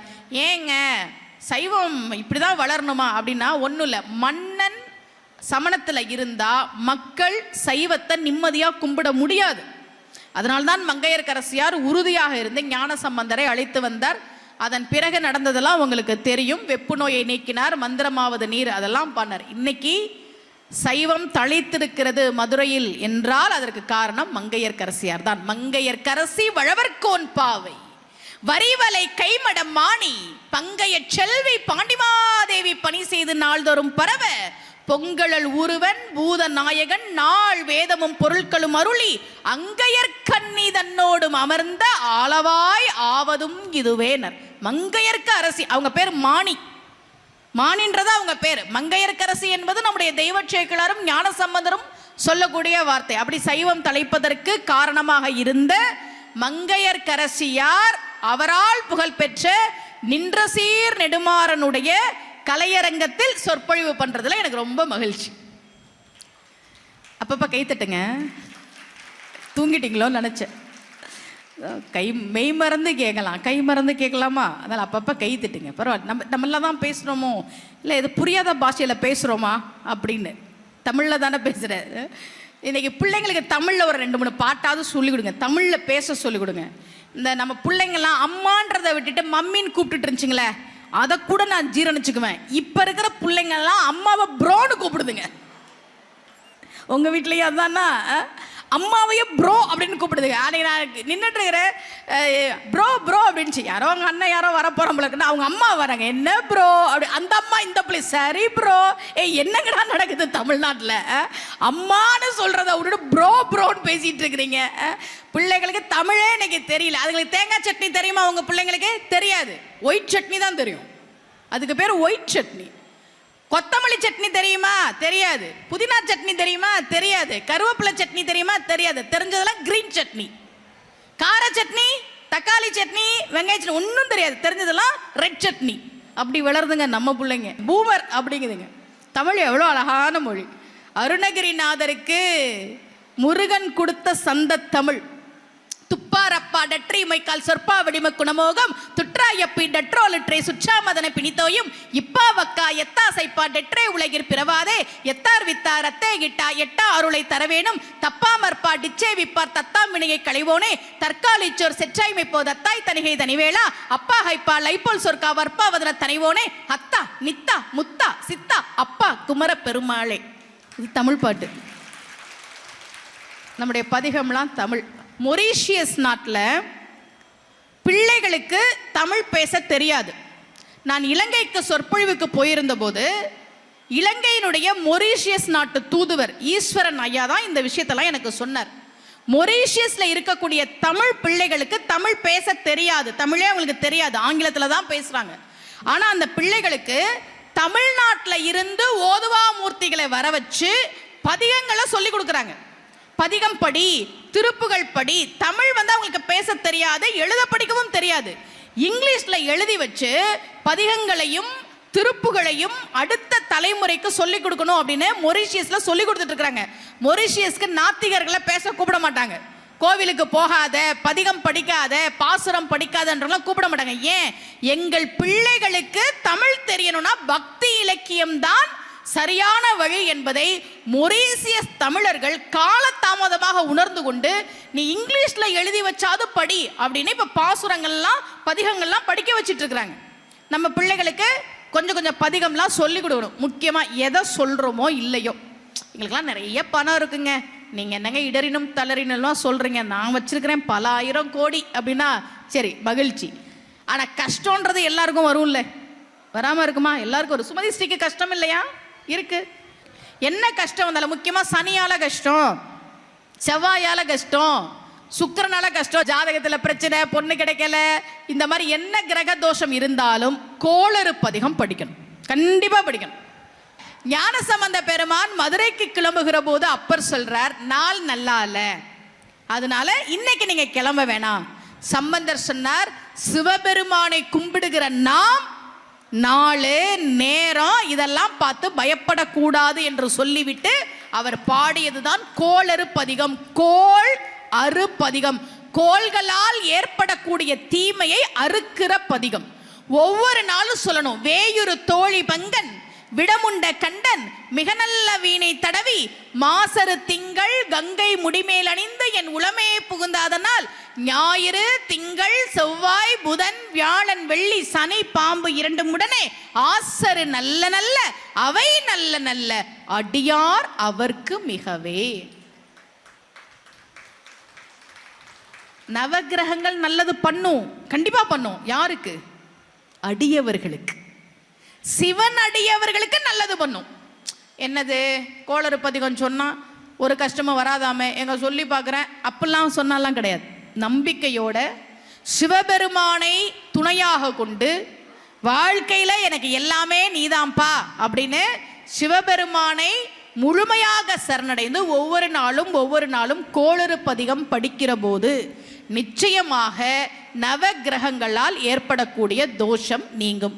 குங்கிலியக்கலைய நாயனாருடைய வாழ்க்கையிலிருந்து ஒரு செய்தி சொன்னல, பெண்களுக்கு இந்த சமயம் எப்படியெல்லாம் உயர்வை கொடுத்தது அப்படின்றதுக்கு குங்கிலியக்கலைய நாயனார் காலத்திலேயே ஒரு உதாரணத்தை சொல்லலாம். திருப்பனந்தாள், அங்க தாடகைன்னு ஒரு பெண், அவங்க பெண் அர்ச்சகரா இருந்தாங்க. பெண் அர்ச்சகர். எப்போ? எத்தனையோ நூற்றாண்டுகளுக்கு முன்பு ஒரு கோவிலில் ஒரு பெண் அர்ச்சகராக இருந்திருக்கிறார். குங்கிலியக்கலைய நாயனார் காலத்துல தாடகைன்னு பேர் அவங்களுக்கு. அந்த தாடகை தான் சிவபெருமானுக்கு மாலை அணிவிக்கிற போது, சிவலிங்கத்துக்கு மாலை அணிவிக்கிற போது அந்த புடவை முந்தானே கொஞ்சம் விலகுச்சான். அதனால சிவபெருமான் தலையை குனிஞ்சுக்கிட்டாராம். பெரியோர்களே, ஒரு பெண்ணின் ஆடை நழுவுகிற போது ஆணாக இருப்பவன் தலையை குனிந்து கொள்ள வேண்டும் என்கிற ஒரு மிகப்பெரிய நாகரீகத்தை நமக்கு சிவபெருமான் கற்றுத் தருகிறார். திருப்பனந்தாள் கோயில குங்கிலியக்கலைய நாயனார் அவரு இருக்கிற பணத்தெல்லாம் கொண்டு போய் சிவபெருமானுக்கு குங்கிலியம் வாங்கி போடக்கூடியவர். வறுமையெல்லாம் வாடிச்சான் அந்த குடும்பம். அதை ரொம்ப அழகா தெய்வச்சேக்கலர் எழுதுறார். பெருகு சுற்றத்தாரோடு இருக்கும் போது, பெருகு சுற்றத்தார்னா என்ன? நிறைய சொந்தக்காரங்களா இருந்தாங்களாம், ஆனாலும் வறுமையில இருந்தாராம். இதுல இருந்து உங்களுக்கு என்ன தெரியுது? சொந்தக்காரங்க இருப்பாங்க, எதுவும் கொடுக்கலாம் மாட்டாங்க. குங்கிலியக்கலைய நாயனார் காலத்தில் தான் பெண் அர்ச்சகராக தாடகை இருந்தார். பெண் ஓதுவாராக மதங்க சூளாமணியார் இருந்தார். மதங்கர் குலத்திலே வந்த பெண். நம்பியாண்டார் நம்பி செல்லரிச்சு கிடந்த அந்த தேவார பதிகங்களை எல்லாம் நம்முடைய மாமன்னன் ராஜராஜ சோழன் மீட்டெடுத்த போது, அதை தொகுத்த போது ஒன்னொன்னுக்கும் ஒவ்வொரு பண்ணு. நம்ம தேவாரம்னா பதிகம் அப்படி மட்டும் கிடையாது, ஒன்னொன்னுக்கும் ஒவ்வொரு பண் இருக்கு. தமிழர்களுக்கு அது தெரியவே இல்லை. தமிழனுடைய வரலாறு தமிழனுக்கே தெரியாது. அந்த பண்ணெல்லாம் இன்னைக்கு கிடையவே கிடையாது. ஏன்னா நீங்க பதிகத்தை முறையாக பாடுகிற போதுதான் தமிழ்ல இவ்வளவு பண்ணு இருக்கு, இவ்வளவு ராகம். ராகம்ன்ற வார்த்தை அன்னைக்கு கிடையாது, அன்னைக்கு பண் தான். அந்த விஷயமே நமக்கு தெரியாம போயிடும். இன்னைக்கு நிறைய பேர் திருவிழால நம்ம இசைக்கருவிகள் இருக்குல்ல, நாதஸ்வரம் மாதிரியான இசைக்கருவிகள் கோவில்களை நம்ம பாரம்பரியமா வச்சிருக்கோம். பொதுவாக வீடுகளில் நடக்கக்கூடிய விழாக்கள்ல பார்த்தீங்கன்னா, நாங்கள் அந்த மாநிலத்திலேருந்து கூப்பிட்டோம், இந்த மாநிலத்திலேருந்து கூப்பிட்டோம்னு சொல்றாங்களே தவிர தமிழனுடைய இசைக்கருவியினுடைய பெருமைகள் அவங்களுக்கு தெரியறதே இல்லை. நம்பியாண்டார் நம்பி பதிகங்களை தொகுத்த போது எதுக்கு எந்த பண் என்பதையெல்லாம் அந்த மதங்க சூளாமணியார் வம்சத்திலே வந்த வள்ளி என்கிற பெண் தான் வழிகாட்டினாள். இந்த பதிகத்துக்கு இந்த பண் என்று அவர் பாடி கொடுத்ததான். அப்போ பெண்களுக்கு இவ்வளவு உயரிய இடம் நமக்கு உண்டு. இங்க இருக்கக்கூடிய பெண்கள் எல்லாருக்கும் நான் சொல்றேன், வடநாட்டில் அசோக் காரட் அப்படின்ற ஒரு ஜோசியர்கிட்ட எத்தனை பெண்கள் ஜாதகம் பார்க்க போனாங்களோ அத்தனை பேர்கிட்டையும் அவன் வந்து உன் வீட்டுக்காருக்கு ஏதாவது ஆகிடும், உன் பிள்ளைக்கு ஏதாவது ஆகிடும், நிறைய பணம்லாம் பறித்து வீட்டுக்காருக்கு தெரியாமல் பணத்தை எடுத்துருவா, வீட்டுக்காருக்கு தெரியாமல் வீட்டு பத்திரத்தை எடுத்துருவான்லாம் ஏமாத்தி இருக்கிறாங்க. ஸோ பெண்கள் எக்காரணம் கொண்டும் அந்த தவறை செய்யக்கூடாது. நமக்கு துணை யாரு? சிவபெருமான் தான், ஜோசியர் கிடையாது. சிவபெருமான் தான் துணை. தெய்வத்துக்கிட்ட போய் எனக்கு இதை கொடுப்பான்னு கேளுங்க, நிச்சயமாக அந்த தெய்வம் நமக்கு கொடுக்கும். நம்பிக்கை தான் வேணும். பக்தியில பொறுமையும் நம்பிக்கையும் அவசியம்.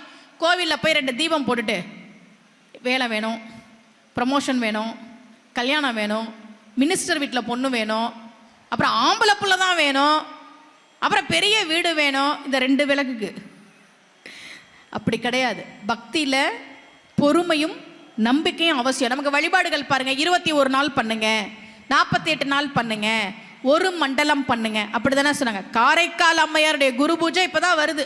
அவருடைய பக்திக்கு முன்னாடி நாமெல்லாம் ஒண்ணுமே கிடையாது, ஒண்ணுமே கிடையாது.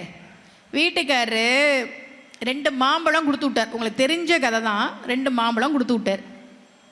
சிவனடியாருக்கு 1 மாம்பழத்தை கொடுத்தாங்க. சாதம் வடிச்சிருந்தது. அந்த காலத்திலலாம் அப்படிதான் சமைப்பாங்க போல இருக்கு. என்னன்னா முதல்ல சாதத்தை வடிச்சிருவாங்க, அப்புறம் தான் குழம்பு காயெல்லாம். ஏன்னா வீட்டுக்கு யாராவது வந்தா சாதம் இருக்கும், தண்ணி விட்டு சாப்பிட்டுக்கலாம், தயிர் விட்டு சாப்பிட்டுக்கலாம், ஊறுகாய் வச்சு சாப்பிட்டுக்கலாம். ஆனா இப்பெல்லாம் சூடா சாப்பிடணும்னு முதல்ல குழம்பு காயெல்லாம் பண்ணிட்டு கடைசியா தான் சாதம் வடிக்கிறேன். நான்லாம் உங்க வீட்டுக்கு சாப்பிட வந்தேன்னு வைங்க, எல்லாம் இருக்குமா, சோறு தான் இல்லை, அதுக்கு இன்னும் ஒரு 1/2 மணி நேரம் ஆகும், நீங்க கிளம்புங்க அப்படின்றவீங்க. அந்த காலத்துல பாருங்க எப்படி யோசிச்சிருக்கிறாங்க பாருங்க. வீட்டுக்கு யாராவது வந்தா குழம்பு இருக்கு, காய் இருக்கு, சோறு இல்லைன்னு சொல்ல முடியுமா? அதெல்லாம் முதல்ல சாதம் வடிக்கிற முறை இருந்திருக்கு. முதல்ல அவங்க சாதத்தை வடிச்சு வச்சிருந்தாங்க, காயெல்லாம் தயாராகலை. அதெல்லாம் மாம்பழத்தை வச்சு சிவனடியாருக்கு அமுது படைத்தல் செஞ்சாச்சு. வீட்டுக்காரர் வந்தார், 1 மாம்பழம் சாப்பிட்டாச்சு. 1 மாம்பழம் சாப்பிட்டாச்சா? கொடுத்தது 2 மாம்பழம், சரியா? 1 சாப்பிட்டான், இன்னொன்று யாருக்கு? மனைவிக்கு தானே. அதை விட்டுட்டு இன்னொரு மாம்பழம் இருக்குமே, அதையே எடுத்துட்டு வா. மனைவிக்கு வேணாமா? எங்க ஆண்களுக்கு அதெல்லாம் தோணவே தோணுதாங்க. மனைவிக்கும் வயிறு இருக்கு, மனைவிக்கும் வாய் இருக்கு, அவளும் சாப்பிடுவா, அதெல்லாம் கிடையாது. இன்னொரு மாம்பழம் எடுத்துட்டு வா. இவங்க சிவபெருமான் கிட்ட வந்து எனக்கு மாம்பழம் கொடுன்னுலாம் கேட்கல. காரைக்கால் அம்மையார் செய்வதறியாது நிற்கிறார். சிவபெருமான் இன்னொரு மாம்பழம் கொடுக்கிறார். இவன் சாப்பிட்டுட்டு சொன்னா, அந்த மாம்பழத்தை விட இந்த மாம்பழம் ரொம்ப ருசியா இருக்கு. இன்னைக்கு நீங்க எந்த மாம்பழம் சாப்பிட்டாலும் ருசிலாம் கிடையாது, ஏன்னா அது கல்லு போட்டு தான் பழுக்க வைக்கிறாங்க, சரியா? அது அந்த மாம்பழத்தை விட இந்த மாம்பழம் நல்ல ருசியா இருக்கே, என்ன காரணம்? இப்போ சொல்றாங்க, சிவபெருமானுடைய அருளால மாம்பழம் கிடைச்சது. அப்படியா? எங்க மறுபடியும் மாம்பழத்தை வர வச்சு காட்டு பார்க்குறேன். சிவபெருமான் இன்னொரு மாம்பழம் கொடுத்தார். இவன் பரமதத்தன் வாங்கி இப்படி பார்க்குறான். வர வாங்கி காட்டு பார்க்குறேன் அப்படின்னால வாங்கினா பார்த்தா மறைஞ்சிருச்சு. நீ என்ன சொன்ன? பார்க்குறேன் அப்படின்ல, பார்த்துட்டீல, அவ்வளோதான்.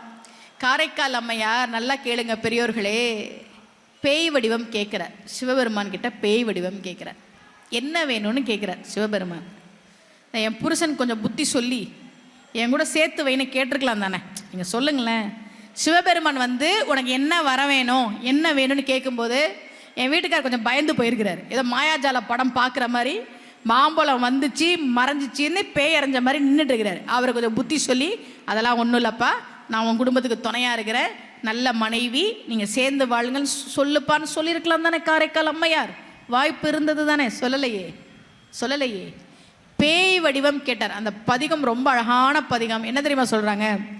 நீ குடுக்குறியோ கொடுக்காம போறியோ வேற ஒன்றை கொடுக்குறியோ அதெல்லாம் இல்லை, எப்போ எனக்கு பேய் வடிவம் கொடுப்ப? கேள்வியை நல்லா கேளுங்க. என்ன சொல்கிறாங்க அந்த பதிகத்தில் சிவபெருமானை பார்த்து? நீ கொடுப்பியோ கொடுக்க மாட்டியோ வேற ஒன்று கொடுப்பியோ அதெல்லாம் எனக்கு தெரியாது, எப்போ கொடுப்பேன்னு சொல்லு. இப்போ நான் இங்கே வந்து சொற்பொழிவு பண்ணிட்டு இருக்கிறேன். நான் பேச ஆரம்பிச்சு 1 மணி நேரம் ஆச்சா? ஆச்சு. 1 மணி நேரம் 8 நிமிஷம் ஆச்சு. இப்போ எனக்கு காஃபி குடிக்கணும் போல இருக்கு, சரியா? காஃபி கிடைக்குமாங்கய்யா அப்படின்னு கேட்குறேன்னு வச்சுக்கோங்களேன். காஃபி கிடைக்குமா அப்படின்னா என்ன பதில் சொல்லுவாங்க? கிடைக்கும், கிடைக்காது. டீ இருக்கு, இவ்வளோதானே பதில். காஃபி கிடைக்கும், கிடைக்காது, டீ இருக்கு, இதுதானே பதில். காரைக்கால் அம்மையார் என்ன சொல்கிறாங்க?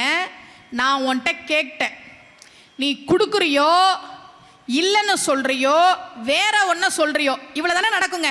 உனக்கு கேட்டால் ஆமாம் இருக்குன்னு கொடுப்பாங்க, இல்லைன்னா இல்லம்பாங்க, இல்லைன்னா அதுக்கு பதிலாக இன்னொன்று கொடுப்பாங்க. அந்த அம்மா கேட்டாங்க, எப்போ கொடுப்பேன்? நான் கேட்குறேன், ஐயா எப்போங்க ஐயா காஃபி வரும்? இந்த வந்துருமா, இதுதானே பதில். ஐயா காஃபி கிடைக்குங்களா அப்படின்னா கிடைக்கும், கிடைக்காது, டீ இருக்கு, அதை விட்டுட்டு ஐயா எனக்கு காஃபி எப்போ வரும்? இந்த வரும் மேடம், இது கொடுக்கலன்னா கோச்சுக்காங்க போல இருக்கே அப்படின்னு, இந்த வரும் மேடம் அப்படி சொல்லுவாங்க தானே. இப்போ மேடம்க்கு ஒரு காஃபி ஏற்பாடு பண்ணுவோம். ஐயாவுக்கு புரிஞ்சிருக்கும்னு நினைக்கிறேன், ஆனால் நான் ஜூஸ் தாங்க ஐயா குடிப்பேன். காரைக்கால் அம்மையார் சிவபெருமான் கிட்ட கேட்குறாங்க, எனக்கு எப்போ பேய் வடிவம் கொடுப்பேன்? தோ இப்போ கொடுக்குறேன்னு கொடுத்துட்டார். ஏன் பேய் வடிவம் அவர் கேட்டு வாங்கினார் என்பதற்கு கூட அருளாளர்கள் நிறைய விளக்கம் சொல்லியிருக்கிறாங்க. மொத்தம் 18 கணங்கள் உண்டு, தெரியும் தானே? தேவகணம், பூதகணம், பேய்கணம், சிவகணம், இப்படி 18 கணங்கள் உண்டு. இந்த கணங்களுக்கெல்லாம் தலைவனாக இருக்கக்கூடியவன் தான் கணபதி. பதினா தலைவன், கணங்களுக்கு தலைவன் கணபதி. தேவகணத்துக்கு தலைவன் தான் முருகன். அதனால்தான் தேவ சேனாதிபதி, தேவர்களுக்கு தேவகணங்களுக்கு தலைவராக இருக்கக்கூடியவன். பூதகணங்களுக்கு தலைவராக இருக்கக்கூடியவன் தான் ஐயப்பன், பூத நாயகன். ஐயப்பனுக்கு பேரு பூத நாயகன்.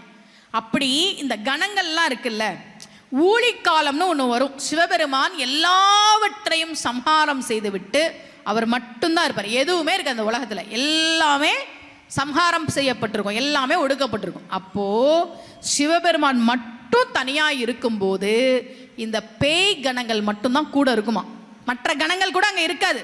சம்ஹாரம் முடிந்து அடுத்த உலகம் தோற்றுவிக்கப்படுகிற அந்த நேரம் வரைக்கும் சிவன் மட்டும்தானே தனியாக இருப்பார்.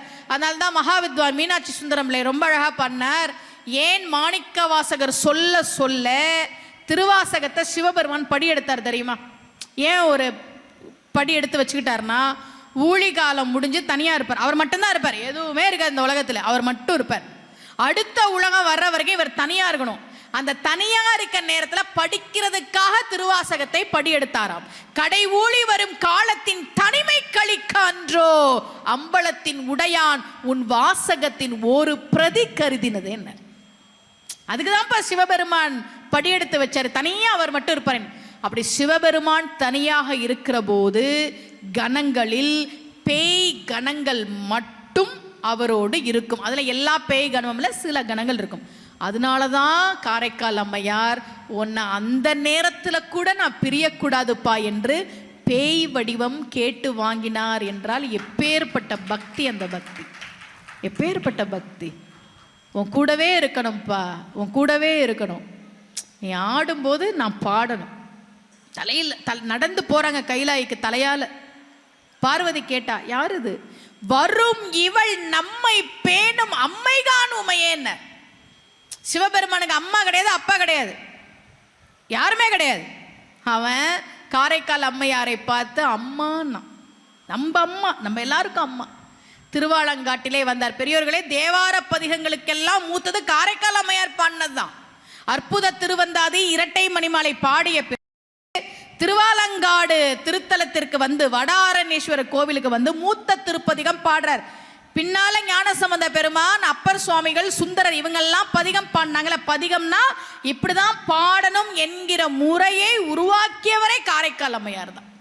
பக்தி மட்டும்தான் இருந்தது அவங்க கிட்ட. நாம கடவுள்கிட்ட ஒரு விஷயத்தை கேட்டோம் அப்படின்னா நிச்சயமாக தெய்வம் நமக்கு அருள் செய்ய பல நீங்க நினைச்சே பார்க்காத அற்புதங்கள்லாம் வாழ்க்கையில நடக்கும், கண்டிப்பா நடக்கும். இப்ப நான் சொன்னேன்ல உங்களுக்கு, நான் வந்து ஒரு கவரிங் செயின் போட்டுட்டு கேட்டேன், எனக்கு இது நடந்தது அப்படின்னு. நம்ம ஊர்ல என்னன்னா, நல்ல விஷயம் நடந்தா வெளில சொல்ல மாட்டாங்க. ஏன்னா எல்லாரும் அதை பண்ணி எல்லாரும் நல்லா ஆயிட்டா என்ன பண்றது, எல்லாருக்கும் பணம் கிடைச்சிட்டா என்ன பண்றது, எல்லாருக்கும் கடன் தீர்ந்துட்டா என்ன பண்றது அப்படின்னு பதிகங்கள்ல நம்ம சொல்லிக்கிட்டே இருக்கணும். கல்யாணம் ஆகணுமா, திருமணஞ்சேரி பதிகம் எடுத்து படிக்கணும். அதே மாதிரிதான் ஞானசம்பந்த பெருமான் பல தங்களங்களுக்கும் சென்று பல அற்புதங்களை நிகழ்த்தினார். திருப்பாச்சில் ஆசிரமம், இன்னைக்கு திருவாசின்னு சொல்றாங்க, எங்க ஊருக்கு பக்கத்துல இருக்கு அந்த கோவில். அங்கதான் கொல்லிமழவன் என்பவனுடைய அரசனுடைய மகளுக்கு இருந்த முயலகன் என்கிற நோயை துணி வளர்த்திங்கள் பதிகம் பாடி ஞானசம்பந்த பெருமான் நீக்கினார். அப்ப உடம்புல நோய் இருக்கு அப்படின்னா அந்த பதிகத்தை நாம பாராயணம் பண்ணணும். நான் ஏற்கனவே சொன்ன மாதிரி முறையான மருத்துவ சிகிச்சையோடு கண்டிப்பா நம்பிக்கையோடு அந்த பதிகங்களை நாம படிக்கணும். திருப்புகள் படிக்கணும். திருப்புகள் ரொம்ப கஷ்டம், படிக்கிறது ரொம்ப கஷ்டம். கந்தர் அலங்காரம் படிக்கணும். எல்லாமே தமிழ்ல இருக்கக்கூடிய ஒவ்வொரு பாடல்களும். எனக்கு என்ன ஒரு வருத்தம்னா, அடுத்த தலைமுறைக்கு இந்த பதிகங்கள் திருப்புகள்லாம் போய் சேராதோ, பிள்ளைகள் சொல்ல மாட்டாங்களோ அப்படின்ற ஒரு வருத்தம் எனக்கு இருக்கு. ஆனா இன்னைக்கு இந்த கோவில்ல கூட்டத்தை பார்த்த உடனே எனக்கு நம்பிக்கை வந்துருச்சு. கண்டிப்பா உங்க பிள்ளைகளுக்கு வீட்டில் போய் 2 பதிகம் 2 திருப்புகள் இதெல்லாம் நம்ம சொல்லணும் அப்படின்னு. அருணகிரிநாதர் முருகனுடைய அருளை பெற்றவர் இல்லையா? ஏன் அது சிறப்பு? ஏங்க திருப்புகளுக்கு சிறப்பு? ஏன் கந்தர் அலங்காரம் சிறப்புனா, முருகன் 3 இடத்துல கால் வச்சானாம். என்னென்ன இடம்னு அருணகிரிநாதர் சொல்றார். தாவடி ஓட்டும் மயிலிலும், தேவர் தலையிலும், என் பா அடி ஏட்டிலும் பட்டதன்றோ. 3 இடத்துல முருகப்பெருமான் கால் வச்சான். 1 மயில் மேல கால் வச்சான், 2வது தேவர்கள் தலை மேல கால் வச்சான், 3வது என் பாட்டு மேல கால் வச்சான். மொதல் 2 ஒரிஜினல் இல்ல, 3வது தான் ஒரிஜினல்ங்கிறார். ஏன்னா மயில் மேல காலை வைக்கணும் அப்படின்னு முருகன் காலை வைக்கல. காலை தூக்கி இப்படி மயில் மேல, மயில் ஏறும்போது இப்படி காலை தூக்கி போட்டா அப்ப கால் பட்டுச்சு. அவன் மயிலுக்கு ஆசீர்வாதம் பண்ணணும்லாம் காலை வைக்கல. அடுத்து தேவர்கள் அவன் நடக்கும்போது கீழே உளுந்து உளுந்து கும்பிட்டாங்க, அதனால அவங்க தலையில பட்டுச்சு. இவனா போய் தேவர்கள் தலையில காலை வைக்கல. ஆக அது 2 டூப்ளிகேட். ஒரிஜினலா எங்க கால் வச்சானா என் பாட்டில் வச்சாங்கிறாரு. நீங்க யாராவது அரசு அதிகாரிகள் இருந்தீங்கன்னா, இந்த சீல் வைப்பாங்கல்ல, அதை வந்து மையை எடுத்த உடனே எங்க சீல் வைக்கணுமோ அங்க வைக்க மாட்டாங்க. ஏன்? சில சமயம் அது தலைகீழா இருக்கலாம், சில சமயம் மை அதிகமா இருக்கலாம், சில சமயம் மை குறைவா இருக்கலாம். அதனால எங்க வைக்கணுமோ அங்க வந்து வைக்காம 2 இடத்துல இப்படி ரஃபா வச்சுட்டு கரெக்டா இருந்ததுன்னா 3வது இடத்துல வைப்பாங்க. அதுதான் அருணகிரிநாதர் சொல்றார், அரசு அதிகாரிகள் எப்படி மைய எடுத்துட்டு 2 இடத்துல ரஃபா வச்சுட்டு 3வது ஒரிஜினலா வைப்பாங்களோ, அது மாதிரி இந்த முருகன் மயில் மேலையும் தேவர்கள் தலை மேலையும் ரஃபா வச்சுட்டு ஒரிஜினலா என் பாட்டு மேல கால் வச்சாங்கிறார் அருணகிரிநாதர். நம்ம உடனே ஓஹோ, அருணகிரிநாதர் பாட்டுல முருகன் காலடி வச்சானா, அப்ப மொத பாட்டை மட்டும் படிச்சுக்குவோம். நம்ம அப்படி தானே யோசிப்போம். ஏங்க இதுதான் பாட்டுனா முருகன் இப்படி கால் வச்சானா பாட்டில் தானே பட்டிருக்கோம், முதல் பாட்டை மட்டும் படிச்சுக்குவோம் அப்படின்னு நம்ம நினைப்போம். அதனாலதான் தெளிவா சொன்னார், என் பா அடி எட்டிலும். கடைசி பாட்டு வரைக்கும் ஒவ்வொரு வார்த்தையிலையும் ஒவ்வொரு எழுத்துலையும் முருகன் காலை வச்சிருக்கிறான். அப்ப திருப்புகள் எடுத்து நீங்க தலையில வச்சீங்கன்னா முருகனுடைய திருவடியை நீங்கள் சுமக்கிறீர்கள். திருப்புகளை நீங்க தொட்டு கும்பிடுறீங்கன்னா முருகனுடைய திருவடியவே நீங்கள் தொட்டு கும்பிடுறீங்க. ஏன்? ஒவ்வொரு எழுத்துலையும் ஒவ்வொரு வார்த்தையிலையும் முருகனுடைய திருவடி இருக்கு. அதே மாதிரிதான் பதிகங்கள். நம்முடைய தேவார மூவர்கள் பாடி கொடுத்த ஒவ்வொரு பதிகங்களையும் பாராயணம் செய்கிற போது நிச்சயமாக சிவபெருமானுடைய அருள் கிடைக்கும். நான் சொன்னேன்ல, அந்த காலத்துல எல்லாம் நூல் சாத்தி தான் பார்ப்பாங்க அப்படின்னு. ஆனா நம்ம மக்களுக்கு என்ன, நான் வருத்தத்தோட சொல்றேன், இப்ப கடவுள் நேர்ல வர்றாருன்னு வச்சுக்கோங்களேன், நம்ம என்னென்ன கேட்கறோம் ஒரு லிஸ்ட் போட்டு வச்சிருப்போம். அப்படித்தானே? சிவபெருமான் வந்துட்டாருங்க இங்க, மக்களே என்ன வேணும் அப்படின்னா 1-2 கேட்போம். நம்மலாம் நான்லாம் போய் 40 பக்கம் நோட்டுக்கு வாங்கிட்டு வர சொல்லுவேன். ஒரு சொற்பொழிவாளர் பேசிட்டு இருந்தார், சிவபெருமான் எப்பேற்பட்ட தெய்வம் தெரியுமா? அவன் ஆதியும் அந்தமும் இல்லாதவன், அவனுக்கு நிகரான ஒரு தெய்வம் இல்லை. கூட்டம் உருகி கேட்குது, சிவபெருமானே சிவபெருமானே. அவர் பார்த்தார், மக்கள் இப்படி உருகி கேட்குறாங்களே, சரி நாம் இந்த மக்களுக்கு அருள் செய்வோம் அப்படின்னு கிளம்பி நேராக கோவிலில் வந்து நிற்கிறார். கூட்டம் யாரோ ஒருத்தர் அங்கே வந்துடுச்சு. எல்லாரும் பார்க்குறாங்க, யாருப்பா நீ? சிவபெருமான் சொன்னார், நான் தான் சிவபெருமான், நான் தான் கடவுள். ஆனால் அவர் அந்த சிவபெருமான் ரூபத்தில் வரல, நான் தான் கடவுள். கோவிலில் இருந்தவர் கேட்டார், நீ கடவுள்னு நாங்கள் எப்படி நம்புறது? ஆதார் கார்டு இருக்கா? அவர் சொன்னார், நான் கடவுள்னு எப்படி நீ என்ன நிரூபிக்க சொல்கிறேன்? அங்கே ஒரு பஞ்சபாத்திரம் இருந்துச்சு. கோவிலில் பஞ்சபாத்திரம் இருக்கும் தானே?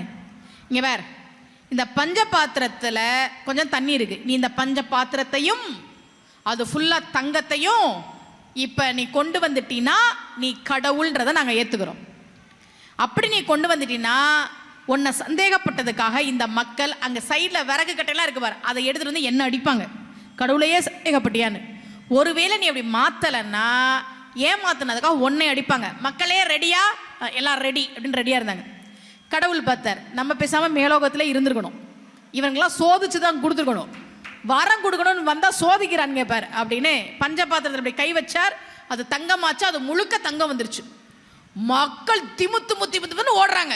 இவர் கோயிலேருந்து குடிஞ்சிட்டார், போச்சு ஆளுக்கு ஒரு உருட்டுக்கட்டை எடுத்துட்டு நம்மளை அடிக்க போகிறாங்க அப்படின்னு குனிஞ்சிட்டு நிற்கிறார். திமுன்னு வந்து எல்லாம் சாமியை சுற்றி நின்றுக்கிட்டாங்க. என்னன்னு எட்டி பார்க்குறாரு, வெளியில் போன மக்கள்லாம் கடையில் போய் அண்டா குண்டா சொம்பு வாங்கி இதை தங்கமாக்க இதையும் தங்கமாக்க நின்றுட்டு இருக்கிறாங்க. வந்தது தெய்வம், சிவபெருமான் வந்திருக்கிறார். உணர முடியுதா மக்களால்? இப்போ புரியுதா ஏன் தெய்வம் நமக்கு நேர்லலாம் காட்சி கொடுக்கறது இல்லைன்னு? ஏன் ஞான சம்பந்தருக்கு தெய்வம் உடனே வந்துச்சு, அருணகிரிநாதருக்கு உடனே வந்துச்சு, சுந்தரருக்கு உடனே வந்தது? அப்பர் சுவாமிகளே சுண்ணாம்பு காலவாய்க்குள்ள போட்ட மன்னன் அழுதாரா? அவரு இல்லையே.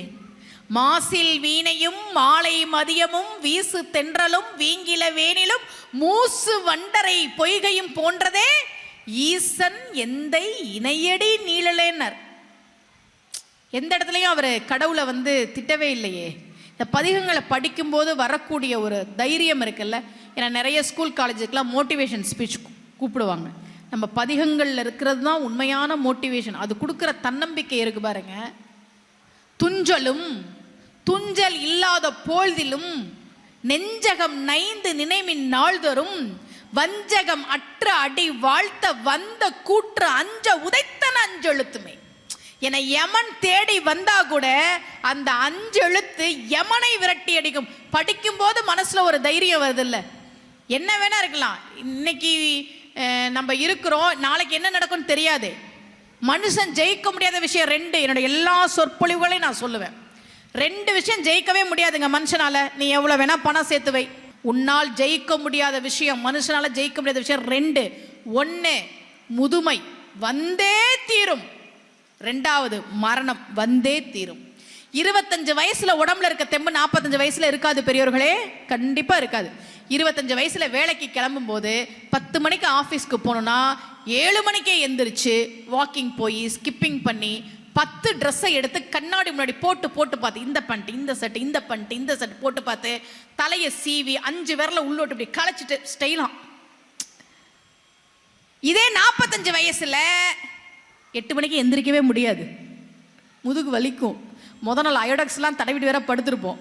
இப்படி எந்திரிச்சு உட்காந்து மெதுவாக ஆஃபீஸ் கிளம்பி இந்த 10 சட்டையை போட்டு பார்க்கறதெல்லாம் இல்லை, ஒரே சட்டை. ஏன்? அந்த சட்டையில் தான் தொப்ப தெரியாது. இந்த முடிய சீவி ஸ்டைல் பண்ணுற வேலையெல்லாம் இல்லை. ஏன்? முடிதான் கொட்டிடுச்சே. 25 வயசுல உடம்புல இருக்கிற தெம்பு 45 வயசுல இருக்காது. 45 வயசுல இருக்கிற தெம்பும் 65 வயசுல இருக்காது, நிச்சயமா இருக்காது. முதுமை எல்லோருக்கும் வரும், எல்லோருக்கும் வரும், எனக்கும் வரும். இப்ப நாங்கெல்லாம் மேக்கப் போட்டு மறைச்சிட்டு இருக்கேன், எவ்வளவு நாளைக்கு மறைக்க முடியும்? முதுமை வந்தே தீரும். அதே மாதிரி மரணமும் வந்தே தீரும். என்ன பண்ணாலும் மரணம் வரும். மரணம் எல்லாருக்கும் வரும். வாழ்க்கையில ஜெயிக்கவே முடியாது. முடிஞ்ச வரைக்கும் நாம நல்லவங்களா இருக்கணும், பணிவா இருக்கணும். மனசுல தன்னம்பிக்கை வேணும்னா நம்ம பதிகங்கள் கொடுக்கக்கூடிய அந்த தன்னம்பிக்கைகளை எடுத்து படிக்கும்போது கடவுள்கிட்ட ஏன் கோயிலுக்கு வரணும் தெரியுமா? முதல் விஷயம் ஏன் தெரியுமா? நமக்கெல்லாம் சொல்லி அழுகுறதுக்கு யாரும் இல்லைங்க, அதுதான் உண்மை. யாராவது இருக்கிறாங்களா? இல்லை, யார் கிடையாது. நீங்க சொல்லி அழுதுதான் பாருங்களேன், 10 பேர்கிட்ட போயிருக்கோம். நான் இல்லை, நமக்கெல்லாம் சொல்லி அழுகுறதுக்கு ஆள் இல்லை. இன்னொன்று, நமக்கு ஆறுதல் சொல்றதுக்கும் ஆள் இல்லை. யாருக்காவது உங்க சொந்தக்காரங்களுக்கு உடம்பு சரியில்லைன்னா, ஹாஸ்பிட்டலில் அட்மிட் பண்ணியிருந்தாங்கன்னா, தயவு செஞ்சு போய் பார்க்காதீங்க. உங்கெல்லாம் கையெடுத்து கும்பிட்டுக்கிறேன், தயவு செஞ்சு போய் பார்க்காதீங்க. போய் நல்லா வந்துடுவீங்கங்க. என்னங்க இதெல்லாம் ஒரு பெரிய விஷயமா? ஜாம்னு எந்திரிச்சு வருவீங்க பாருங்க, இன்னும் ஆக வேண்டிய வேலை எவ்வளோ இருக்கு அப்படின்னு நம்பிக்கை கொடுப்பீங்கன்னா போங்க. அதை விட்டுட்டு இப்படித்தான் எங்க சித்தப்பாக்கும் இதே மாதிரி தான் சொன்னாங்க, அவரும் ஆப்ரேஷன் பண்ணி நல்லா தான் இருந்தாரு, திடீர்னு போயிட்டாரு, அந்த மனுஷனுக்கு எப்படி இருக்கும்? அவரே ஹாஸ்பிட்டலில் போய் உட்காந்துட்டு இருக்காரு. இவர் சொல்றார், இல்லைங்க டாக்டர் அதெல்லாம் ஒன்றும் இல்லைன்னு சொல்லிட்டேன். அவர் நல்லா பேசுறார். அதை டாக்டர் அப்படிதாங்க சொல்லுவார். இந்த டாக்டருக்கு வேற வேலையே இல்லை. ஏன்னா இந்த அம்மா MBBSலாம் படிச்சு முடிச்ச மாதிரி அப்பெல்லாம் பேசக்கூடாது, சரியா? அதனால யாருக்காவது உடம்பு சரியில்லைன்னா போய் பார்க்காம இருக்கிறதா நமக்கு நல்லது. வாழ்க்கையில நமக்கெல்லாம் கஷ்டம் வரும்போது சொல்லி அழுகுறதுக்கு ஆள் இல்லை, ஆறுதல் சொல்றதுக்கு ஆள் இல்லை. அதனால தான் நம்ம கோயிலுக்கு வரோம். சாமி, எனக்கு துணை யாருமே இல்லை, நற்றுணையாவது நமச்சிவாயமே, உன்னதான்ப்பா நம்பி இருக்கிறேன், நீ என்னை நல்லா பார்த்துக்கோ. முருகனோ விநாயகரோ சிவபெருமானோ பெருமாளோ எல்லா தெய்வங்களும் நம்முடைய தெய்வங்கள் தான். இந்த சாமி அந்த சாமி அப்படிலாம் கிடையாது, எல்லா சாமியும் நம்ம சாமி தான். கோயிலுக்கு வரணும், சாமி கும்பிடணும். சென்னையில் 17 வயசு பொண்ணு பாருக்கு போயிட்டு வெளியில வரும்போது அதே 17 வயசு பசங்க 2 பேர் அந்த பொண்ணை கொண்டு இருக்கிறாங்க. நியூஸ் பார்த்தீங்களா? போன வாரத்தில் பொண்ணுக்கு வயசு என்ன?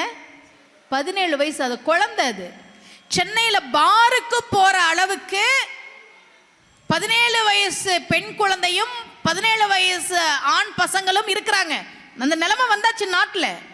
பார்ல நடந்த ஒரு பிரச்சனை இல்லை, 2 பேரும் அந்த பொண்ணு மேல வண்டி ஏத்து கொண்டு இருக்கிறாங்க. அப்ப இளைய சமுதாயத்தின் மேல நமக்கு ஒரு பயம் வருது. என்ன பண்ண போறோம்னு தெரியல, என்ன சொல்லி இவங்களை நல்வழிப்படுத்துறது? அதுக்கு தான் நம்ம ஆன்மீகத்தை இறுக்கமா பிடிச்சுக்கணும். கோயிலுக்கு வா, சாமி கும்பிடு, நெத்தியில விபூதி வை, பதிகம் வை. அதுவும் இல்லைன்னா பிள்ளைங்க எங்க தாங்க போவாங்க? கேளிக்கை கேளிக்கை கேளிக்கைன்னு இன்னைக்கு நம்ம பிள்ளைகள் தடமாறி போவதற்கான விஷயங்கள் நிறைய இருக்கு.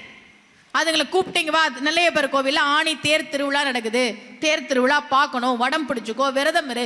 இந்த ஆன்மீக ஒழுக்கம் என்பதுதான் சமூகத்தை நல்வழிப்படுத்தும் என்று நான் உறுதியாக நம்புறதுனால தான் நான் எல்லா மேடையில ஆன்மீகம் பேசிட்டு இருக்கிறேன். சாமி கும்பிடுங்க, சாமி கும்பிடுங்க, சாமி கும்பிடுங்க. சார், இந்த கொலை பண்றதுன்றது எங்கேயாவது நடக்கும் சார், எங்கேயாவது நடக்கும். ஆனா இன்னைக்கு தினம் தினம் கணவனை வெட்டிய மனைவி, மனைவியை வெட்டிய கணவன், பிள்ளைகளை வெட்டிய அம்மா அப்பான்லாம் நியூஸ் வருதே சார். என்ன காரணம் தெரியுமா? என்ன காரணம் நான் சொல்லட்டுமா? டாக்டர் உங்களுக்கு ஊசி போடும்போது நீங்க நல்லா போடுங்க டாக்டர், ஏன் மெதுவா போடுறீங்க, இன்னும் நல்லா குத்துங்கன்னு சொல்லுவீங்க. அந்த பக்கம் திரும்ப கூட மாட்டோம், இப்படி திரும்பி கண்ணை மூடிக்குவோம். ஏன்? ஊசி குத்துறத கூட பார்க்க முடியாத மென்மையான மனசு நம்ம மனசு. அதானே நம்ம மனசு. டாக்டர் ஊசி குத்தும் போது நல்லா குத்துங்க டாக்டர்னு கண்ணை முறிச்சுட்டு பார்ப்போமா? இல்லையே, அதை கூட நம்மளால பார்க்க முடியாதுங்க. அதுதான் நம்ம மனசு. ஆனா நம்மள திரைப்படங்கள்ல அருவாள் எடுத்து வெட்டிட்டே இருக்கிறத பார்க்க வைக்கிறாங்க, கத்தி எடுத்து குத்திட்டே இருக்கிறத பார்க்க வைக்கிறாங்க, துப்பாக்கி எடுத்து சுட்டுக்கிட்டே இருக்கிறத பார்க்க வைக்கிறாங்க. அதுதான் ஹீரோயிசம் நம்ப வைக்கிறாங்க. அதனாலதான் அந்த குணம் இயல்பாகவே மனிதர்களுக்குள்ள வந்து பேசி தீர்க்க வேண்டிய விஷயமெல்லாம் இன்னைக்கு வெட்டு குத்துன்னு நடந்துட்டு இருக்கு. அதான் உண்மை, அதான் உண்மை. மனிதர்கள் குணமே அது கிடையாது. ஏங்க ஒரு ஆன்மீக சொற்பொழிவை ஏற்பாடு பண்றாங்க? மனசு சுத்தமாகிறதுக்கு தாங்க, மனசு சுத்தமாகிறதுக்கு தான். எல்லாருக்குள்ளேயும் ராமனும் இருக்கா, ராவணனும் இருக்கான். எல்லாருக்குள்ளேயும் சூரபதுமனும் இருக்கான், முருகனும் இருக்கான். எல்லாருக்குள்ளேயும் கம்சனும் இருக்கான், கிருஷ்ணரும் இருக்கான். எல்லாருக்குள்ளேயும் கௌரவர்களும் இருக்காங்க, பாண்டவர்களும் இருக்காங்க. ஆனால் நமக்குள்ள இருக்கக்கூடிய அரக்க குணங்கள் நீங்கி தேவ குணங்கள் அதிகரிக்க வேண்டும் என்பதற்காகத்தான் இப்படியான சொற்பொழிவுகளை கோவில்களிலே ஏற்பாடு செய்து கொண்டிருக்கிறார்கள். நாளைக்கு ஏதோ ஒரு தப்பு பண்ணணும் அப்படின்னு நமக்கு தோணும் போது என் குரல் எங்கேயாவது உங்களுக்கு கேட்கும், ஏய் பண்ணாத, இதெல்லாம் பாவம், பாவத்துக்கு பயப்படணும், சிவபெருமான கும்பிடுறியா, இதெல்லாம் பண்ணாத அப்படின்னு ஒரு சத்தம் கேட்கணும். அதுக்கு தானே இந்த மாதிரி ஆன்மீக சொற்பொழிவுலாம் ஏற்பாடு பண்ணிட்டு இருக்காங்க. என்னோட சொற்பொழிவை கேட்டு நிறைய பேர் மனைவியை அடிச்சதை நிறுத்தினவங்களா இருக்கிறாங்க, கெட்ட வார்த்தை பேசினதை நிறுத்தினவங்களா இருக்கிறாங்க. இந்த சமூக வலைதளங்கள் இருக்குல்ல, சமூக வலைதளங்கள் நம்முடைய சைவ சமயம் நமக்கு என்ன சொல்லுது தெரியுமா? யாவர்க்குமாம் இறைவர்க்கு ஒரு பச்சிலை, யாவர்க்குமாம் பசுவிற்கு ஒரு வாயுரை, யாவர்க்குமாம் உண்ணும் போது ஒரு கைப்பிடி, யாவர்க்குமாம் பிறருக்கு இன்னுரை தானே. என்ன சொல்லுது நம்ம சமயம்? அடுத்தவங்க கிட்ட இனிமையான வார்த்தைகளை பேசணும். கஷ்டம், ரொம்ப கஷ்டம்ல. எல்லாமா நீங்க அடுத்தவங்கள்ட்ட கூட பேசிடுவோம், வீட்டுக்காரெல்லாம் எப்படிமா இனிமையான வார்த்தைகளை பேசுறது? இந்த ஆண்கள் கூட திட்டிட்டு மறந்துடுவாங்க, பெண்கள்லாம் மறக்கவே மாட்டாங்க, எத்தனை வருஷம் ஆனாலும் சொல்லி காமிச்சிட்டே இருப்பாங்க. சரியா? இனிமையான வார்த்தைகளை பேசணும், அது நமக்கு சொல்லப்பட்ட கடமை தானே, திருமூலர் சொல்றாரு தானே. இன்னைக்கு சமூக வலைத்தளங்கள்ல எதுக்கு திட்டுறாங்கன்னே தெரியாது, எல்லாம் கெட்ட வார்த்தைகள், எல்லாம் எதிர்மறையான வார்த்தைகள் தான் இருக்கு. நாம சாமி கும்பிடுறோம், கோவிலுக்கு வரோம், சிவபெருமானை கும்பிடுறோம், நம்ம வாயால பதிகம் சொல்றோம், நம்ம வாயால திருப்புகள் சொல்றோம்னா இன்னைக்கு நான் உங்களுக்கு சொல்லிட்டு போறேன், எதிர்மறையான வார்த்தைகளை பேசக்கூடாது, கெட்ட வார்த்தைகளை பேசக்கூடாது. நமக்கு சொல்லி கொடுத்தாங்கல்ல, ததாஸ்து அப்படின்னு நம்மளை சுத்தி இருக்கக்கூடிய தேவதைகள் சொல்லலாம் நடந்துடணும். வார்த்தை பலிக்குமானா பலிக்கும், எதிர்மறையான வார்த்தை பேசக்கூடாது, நல்ல வார்த்தைகளை தான் பேசணும். என்எஸ் கிருஷ்ணன் அவர்கள், அவரை கேட்டவங்களுக்கெல்லாம் இல்லைன்னு சொல்லாம கொடுத்தவர். என்எஸ் கிருஷ்ணன் நிறைய பேருக்கு அள்ளி அள்ளி அள்ளி அள்ளி கொடுத்தவர், கொடை வள்ளல். தங்கவேல்னு ஒரு நடிகர் இருந்தார் தெரியுமா? அந்த நடிகர் என்எஸ் கிருஷ்ணன் அவர்கள்கிட்ட போய், அப்போ அவருக்கு ரொம்ப படங்கள்லாம் இல்லை, அண்ணா எனக்கு ஏதாவது உதவி பண்ணுங்கன்னு கேட்டிருக்கிறார். என்எஸ் கிருஷ்ணன் அவர்கிட்ட இருந்த பணத்தை கொடுத்துட்டு பேசாமல் இருந்திருக்கலாம். பணத்தை கொடுக்கும்போது என்ன தெரியுமா சொல்லியிருக்கிறார்? தங்கவேலு, என்கிட்ட இருந்த லட்சுமியை அப்படியே உன்கிட்ட கொடுக்குறேன்னாராம். தங்கவேலு அதிர்ச்சியில் ஆடிட்டாராம், என்னென்ன சொல்றீங்க? என்கிட்ட இருக்கிற லட்சுமியை அப்படியே உன்கிட்ட கொடுக்குறேன். அன்றையிலிருந்து என்எஸ் கிருஷ்ணன் அவர்களுக்கு பணத்துக்கு கஷ்டம். தங்கவேலு அவர்கள் நிறைய படங்களில் நடித்தார். இதை சினிமாவை சேர்ந்த ஒரு சகோதரரே பதிவு பண்ணியிருக்கிறார். வார்த்தை பலிக்குமானா பலிக்கும், அதை சொல்லலைன்னா அவர் நல்லா இருந்திருப்பாரா அப்படின்னா இல்லை, அந்த நேரத்தில் அந்த வார்த்தை பலிச்சது. அதனாலதான் எதிர்மறையான வார்த்தைகளை பேசக்கூடாது. பெண்கள் வீட்டுக்கார கூட சண்டை வந்தா சமைக்காம கூட இருங்க, இப்போ என்ன ஒரு நாள் சாப்பிடலன்னா ஒன்றும் ஆகாது. ஆனால் ஒரு டைலாக் ஒன்று ரெடிமேடாக வச்சுருப்பீங்க, நான் எங்கேயாவது போய் தொலைகிறேன், நான் இல்லைன்னா தான் தெரியும், இப்பெல்லாம் பேசக்கூடாது. நீங்கள் இல்லைன்னா அந்த குடும்பம் நல்லா இருக்குமா? இல்லையே, பேசக்கூடாது அப்பெல்லாம்.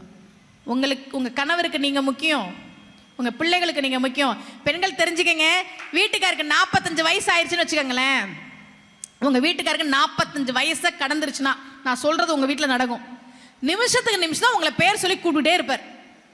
உங்களுக்கே எரிச்சலாக வரும், எதுக்கு தான் இந்த மனுஷன் இப்படி என்ன கூப்பிட்டுட்டே இருக்கிறாருன்னு. ஏன் தெரியுமா? பயம் வந்துருச்சு, வேற ஒன்றும் இல்லை. 25 வயசுல ஏய் காஃபி எடுத்துட்டு வா, சட்னி செய், ஏய் தான் மனைவிக்கு பேர் இருக்கிறதே மறந்துடும்.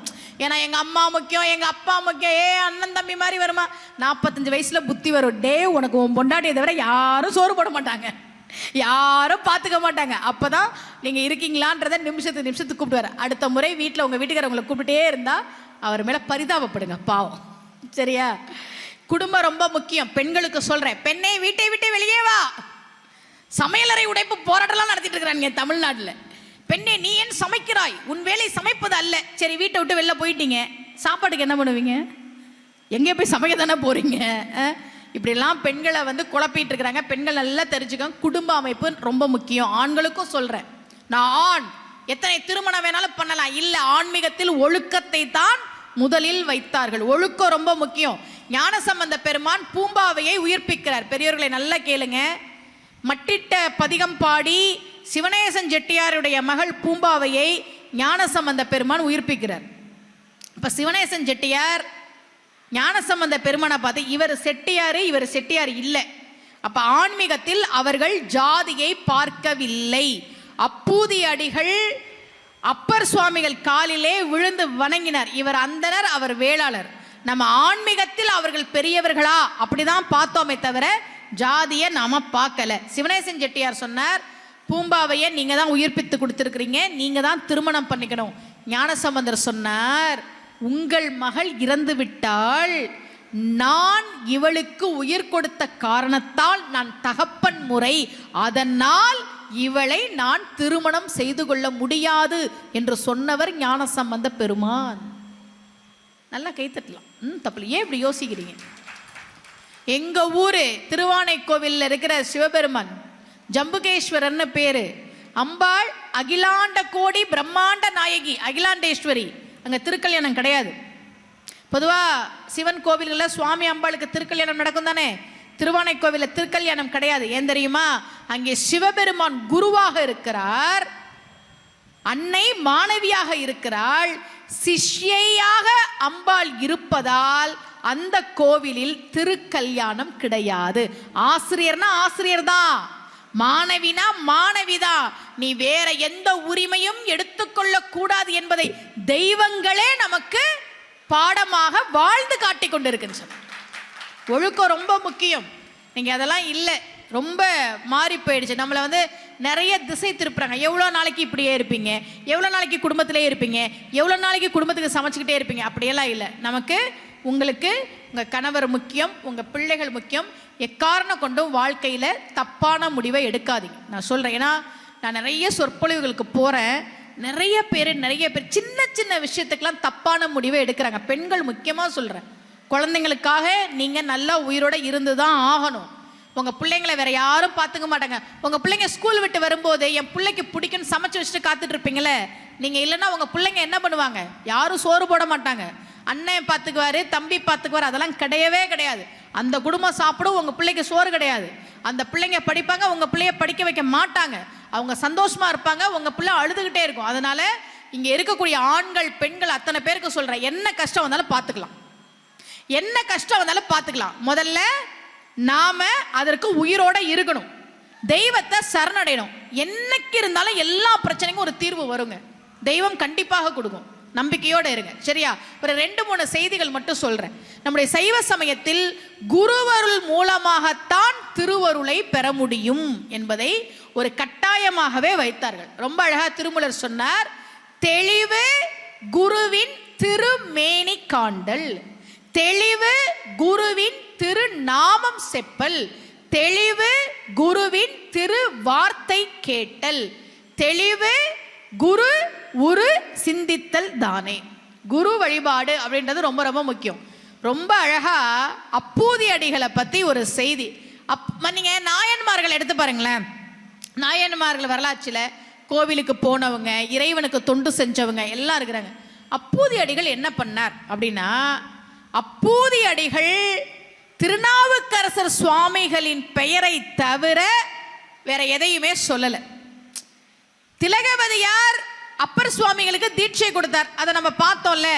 அவங்க தீட்சை கொடுத்தாங்க, திருவாளன் திருநீரு திலகவதியார் கொடுத்தார். திருநாவுக்கரசன்ற பேரை யாரு கொடுத்தா அப்படின்னா சிவபெருமான் கொடுத்தார். திருநாவுக்கரசன்ற பேரு சிவபெருமான் வச்ச பேரு.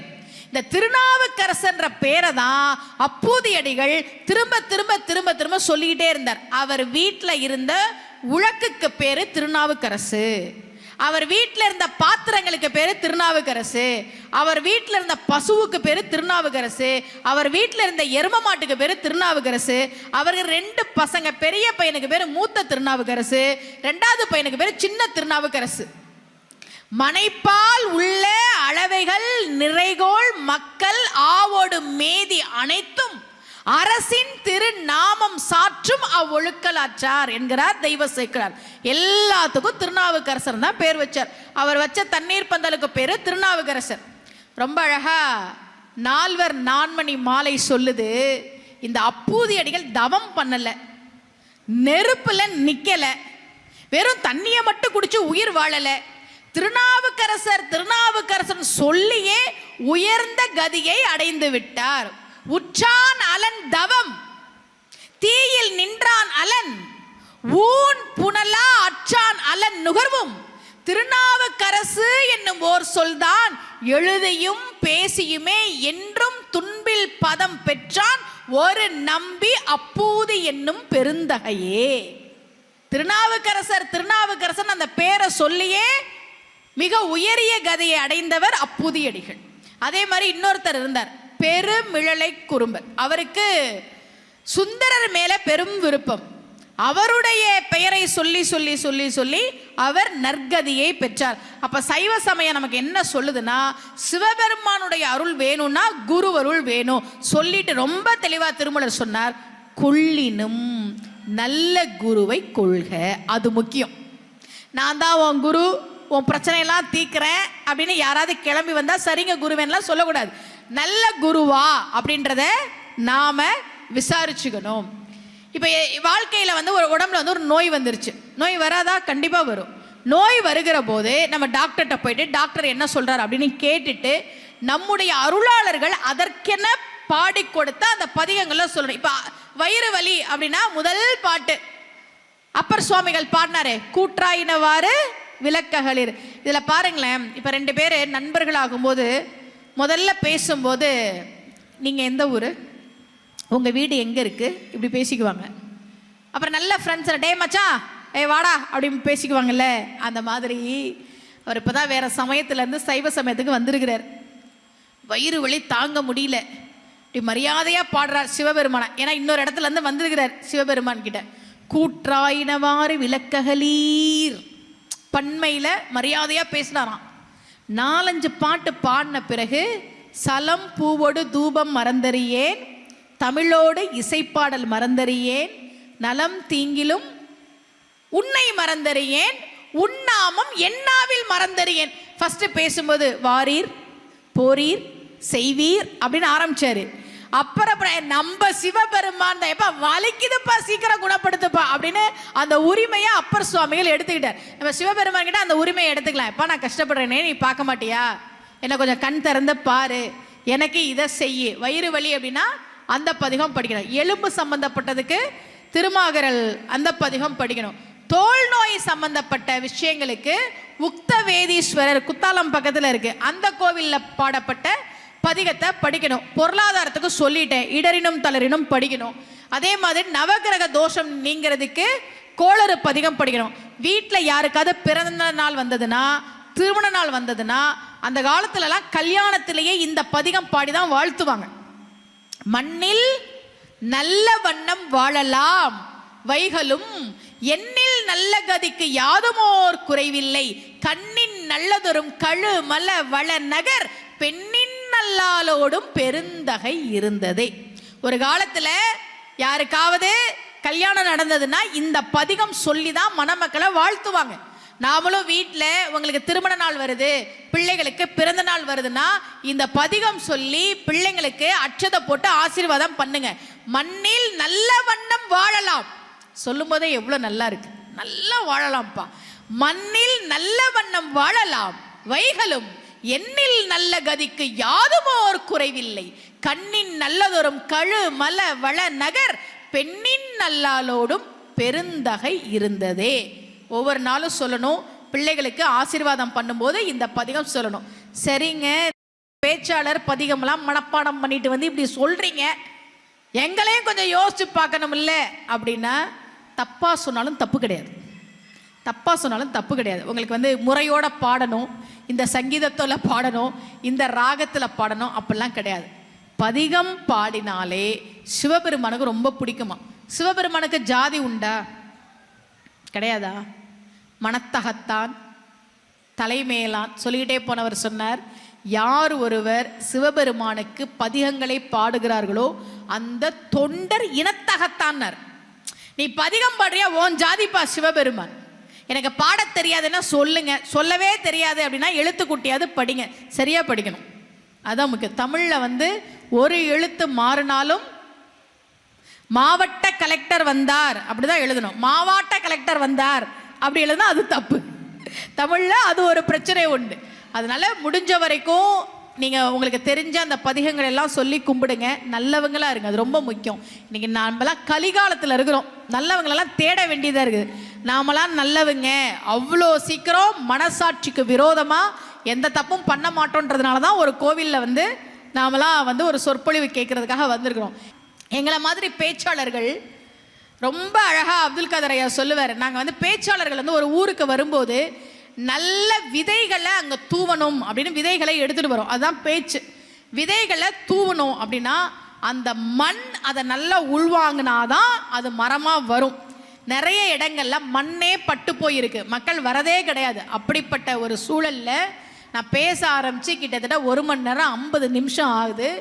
ஆனாலும் நான் பேச வரும்போது கூட்டம் எப்படி இருந்ததோ அதே மாதிரியே எல்லாரும் உட்காந்து கேட்டுட்டு இருக்கிறீங்க. ரொம்ப மகிழ்ச்சி, ரொம்ப சந்தோஷம். இப்படி இருந்தால் திருநெல்வேலியிலேயே டெய்லி பேசிட்டு இருக்கலாம்ப்பா. சிவபெருமானுக்கு பல சிறப்புகள் உண்டு. அவர் எப்பேற்பட்ட தெய்வம் அப்படின்னா, பிரம்மன் சிவபெருமானுடைய முடியை பார்ப்பதற்காக போனார். பார்க்க முடிஞ்சா? இல்லை. பெருமாள் சிவபெருமானுடைய அடியை பார்ப்பதற்காக போனார். பார்க்க முடிஞ்சா? இல்லை. அவ்வளவு பெரியவன் தானே சிவபெருமான்.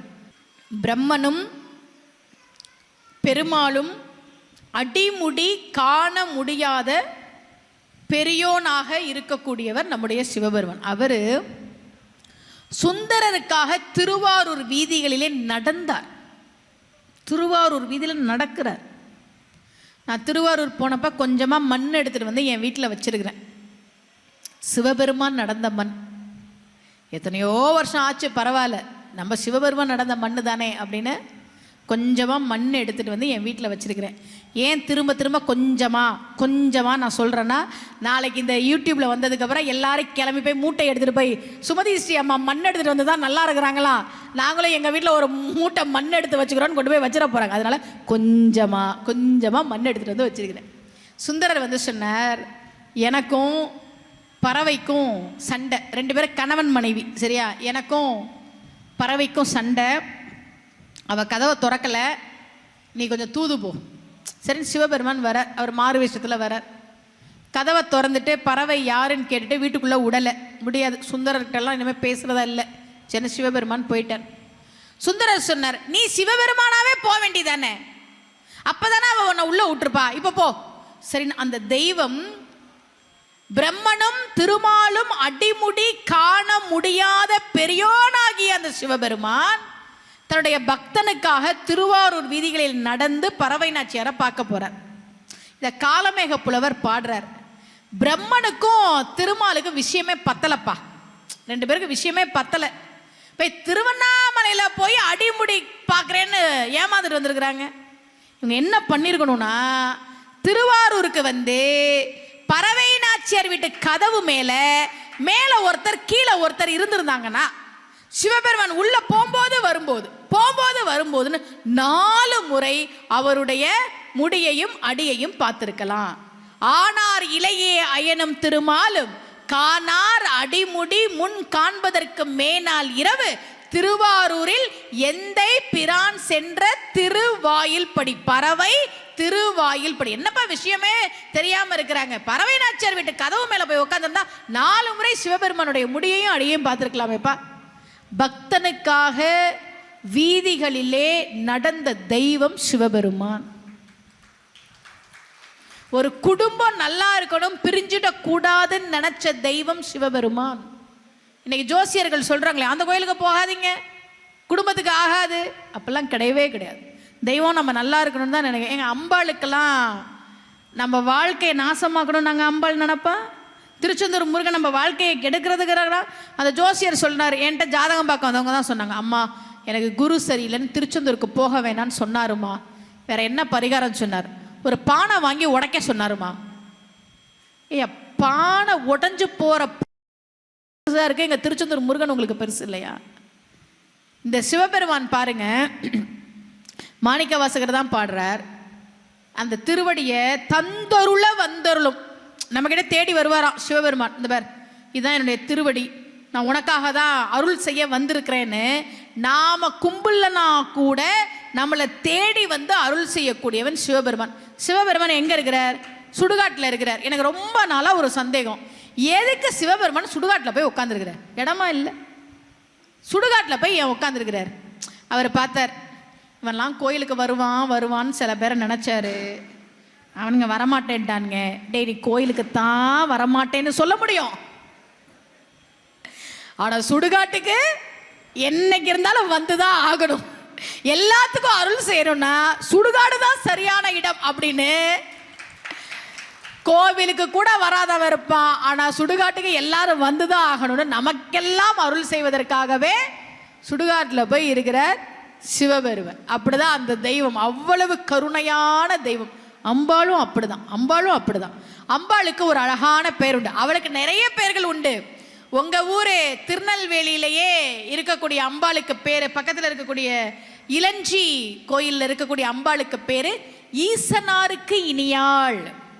ரொம்ப அழகான பேர், ஈசனாருக்கு இனியாள். அவ பேரே அதுதான். அதனால பெண்கள் உங்க வீட்டுக்கார் பேரை சொல்லி அவருக்கு இனியாள் அப்படின்னு இனிமே உங்களை பேரை மாத்திருங்க. புரியுதா? உங்க பேர் என்ன? உங்க வீட்டுக்கார பேர் ரவினா ரவிக்கு இனியாள். உங்க மாமியார் ஃபோன் பண்ணுவாங்க, ஃபோன் பண்ணா ஹலோ நான் ரவிக்கு இனியாள் பேசுறேன். எப்பயில இருந்து? கல்யாணம் ஆனதுல இருந்து நான் தான் அவருக்கு இனியாள் அப்படின்னு. ரொம்ப அழகான பேர் அம்பாளுக்கு, ஈசனாருக்கு இனியாள். நிறைய அழகான திருநாமங்கள் அம்பாளுக்கு உண்டு. அதுல அவளுக்கு ஒரு பேரு லலிதா சகஸ்ரநாமத்துல வருது. அவளுக்கு என்ன பேருனா பிரம்ம கீட ஜனனி. என்ன பேரு? பிரம்ம கீட ஜனனி. ஜனனினா அம்மான்னு அர்த்தம், கீடம்னா புழுன்னு அர்த்தம், பிரம்மம்னா தெய்வம்னு அர்த்தம். அம்பாள் இந்த உலகத்துல ஒரு சாதாரண புழுவுக்கும் தாயாக இருக்கிறாள்.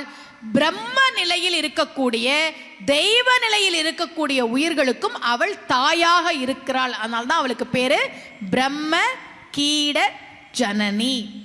சிவபெருமானும் அம்பாளும் இணைந்த அந்த அர்த்தநாரீஸ்வரர் வடிவம் இருக்குல்ல, அது ஆதி காலத்து வடிவம். ஐங்குறு நூறுனுடைய கடவுள் வாழ்த்து பாடலிலேயே அர்த்தநாரீஸ்வரரை குறிக்கக்கூடிய அந்த வார்த்தைகள் இருக்கு. பாகம் ஒருவன், மாதொரு பாகனாக இருக்கக்கூடியவன் சிவபெருமான். நீங்க திருச்செங்கோடுக்கு பார்த்தீங்கன்னா அங்க சிவபெருமான் அர்த்தநாரீஸ்வரராக இருக்கிறார். அங்க இருக்கக்கூடிய முருகப்பெருமானுக்கு ரொம்ப அழகான பேரு செங்கோட்டு வேலவன்னு பேரு. அருணகிரிநாதர் அந்த முருகனை போய் பார்க்கிறார். அங்க இருக்கக்கூடிய முருகனுக்கு என்ன விசேஷம்னா, வழக்கமா முருகன் கையில சேவல் கொடி வச்சிருப்பார், அப்படிதானே? திருச்செங்கோடுல மட்டும்தான் கையில சேவலையே வச்சிருப்பார். நீங்க திருச்செங்கோடுக்கு போனீங்கன்னா அந்த கருவறையில இருக்கக்கூடிய முருகப்பெருமானுக்கு அலங்காரம்லாம் பண்ணிருக்கும் போது அதை பார்க்க முடியாம இருக்கலாம். பக்கத்திலேயே உற்சவர் சிலை வச்சிருப்பாங்க, கையில ஒரு சேவலை வச்சுக்கிட்டு இருப்பார் முருகப்பெருமான். ரொம்ப அழகா பாடினார் அருணகிரிநாதர். மாலோன் மருகனை மன்றாடி மைந்தனை இந்த செங்கோட்டு வேலவனை பார்ப்பதற்கு 4000 கண் படைத்திலனே நான்முகனை. இந்த பிரம்மன் எனக்கு ஒரு 4000 கண்ணு படைக்காம போயிட்டானேப்பா, இந்த முருகனுடைய அழகை பார்த்துக்கிட்டே இருக்கிறது. சரி, இந்த திருச்செங்கோடுல அர்த்தநாரீஸ்வரரா இருக்கிறாங்கல்ல அம்பாளும் சிவனும். எப்படி சிவன் இப்படி வந்தார்னா, நல்லா கேட்டுக்கோங்க, நம்ம குடும்பத்துல ஏதாவது பிரச்சனை அப்படின்னா நாம அதை 3வது மனுஷன்கிட்ட சொல்லக்கூடாது. உங்க வீட்டுக்கார அடிக்கணுமா அடிங்க, நீங்க அடிக்காம யார் அடிப்பா? நல்லா அடிங்க, திட்டுங்க. அப்புறம் கணவன்மாரெலாம் மனைவி அடிச்சா வாங்கிக்கோங்க, மனைவிட்ட அடி வாங்கிக்கோங்க. அடிங்கெல்லாம் நான் சொல்லலை, தெளிவாக பேசிருக்கிறேன். ஆனால் 3வது நபர்கிட்ட உங்க குடும்ப விஷயத்தை நீங்க சொன்னீங்கன்னா கண்டிப்பா என்னைக்கு இருந்தாலும் அந்த குடும்பத்தில் அது பிரச்சனையா வந்து நிற்கும். நீங்க மறந்துடுவீங்க, அவங்க மறக்க மாட்டாங்க. ஒரு அம்மா வந்து வேலண்டைன்ஸ் டே அன்னைக்கு ஸ்டேட்டஸ் வச்சிருந்துச்சு. என்ன தெரியுமா வச்சிருந்துச்சு? ஃப்ரெண்ட்ஸ், இன்னைக்கு என் கணவர் வேலண்டைன்ஸ் டேக்கு எனக்கு கிஃப்ட் கொடுக்கவே இல்லை. இவன் வீட்டுக்காருக்கு கிஃப்ட் கொடுக்குறா, நீ அவர்கிட்ட போய் கேளுமா, ஸ்டேட்டஸ் வச்சு எதுக்குமா அதெல்லாம் சொல்லிட்டு இருக்கிறேன்னு. நல்லா கேளுங்க, சிவபெருமானும் அம்பாளும் நமக்கு ஒரு பாடம் கற்றுத் தருகிறாள். என்ன தெரியுமா?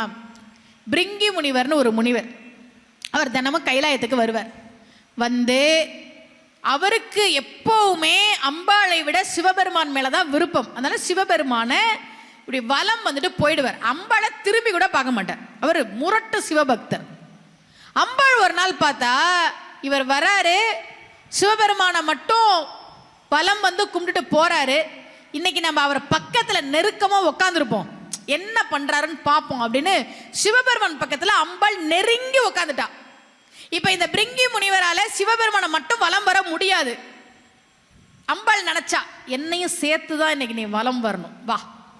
இவர் என்ன பண்ணாரு, ஒரு வண்டா உருவத்தை மாத்திக்கிட்டு சிவபெருமானை மட்டும் சுத்தி விட்டு போயிட்டார்.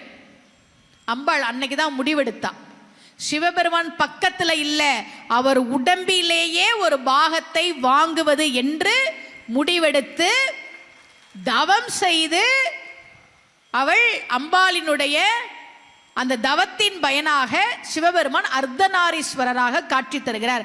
இப்ப இந்த முனிவருக்கு பேரு பிரிங்கி முனிவர். சரியா? பிரிங்கினா அந்த கருவண்டா இருப்பார், அதனால அவருக்கு பேரு பிரிங்கின்னு பேரு. அதுக்கு முன்னாடி அவருக்கு என்ன பேர் தெரியுமா? என்ன பேர் தெரியுமா? பரங்கின்னு பேரு. பரங்கினா வெள்ளைன்னு அர்த்தம், அதனாலதான் பரங்கி காய் சொல்றோம்ல. ஆங்கிலேயர்களை நாம ஏன் பரங்கியர்கள்னு சொன்னோம்னா வெள்ளையா இருந்தாங்க, வெள்ளைக்காரர்களுக்கு பேர் தான் பரங்கியர்கள். பரங்கினா வெள்ளை. இவர் என்ன பண்ணாரு, வெள்ளையா வந்து சிவபெருமான இப்படி சுத்திட்டு போனார். சரியா?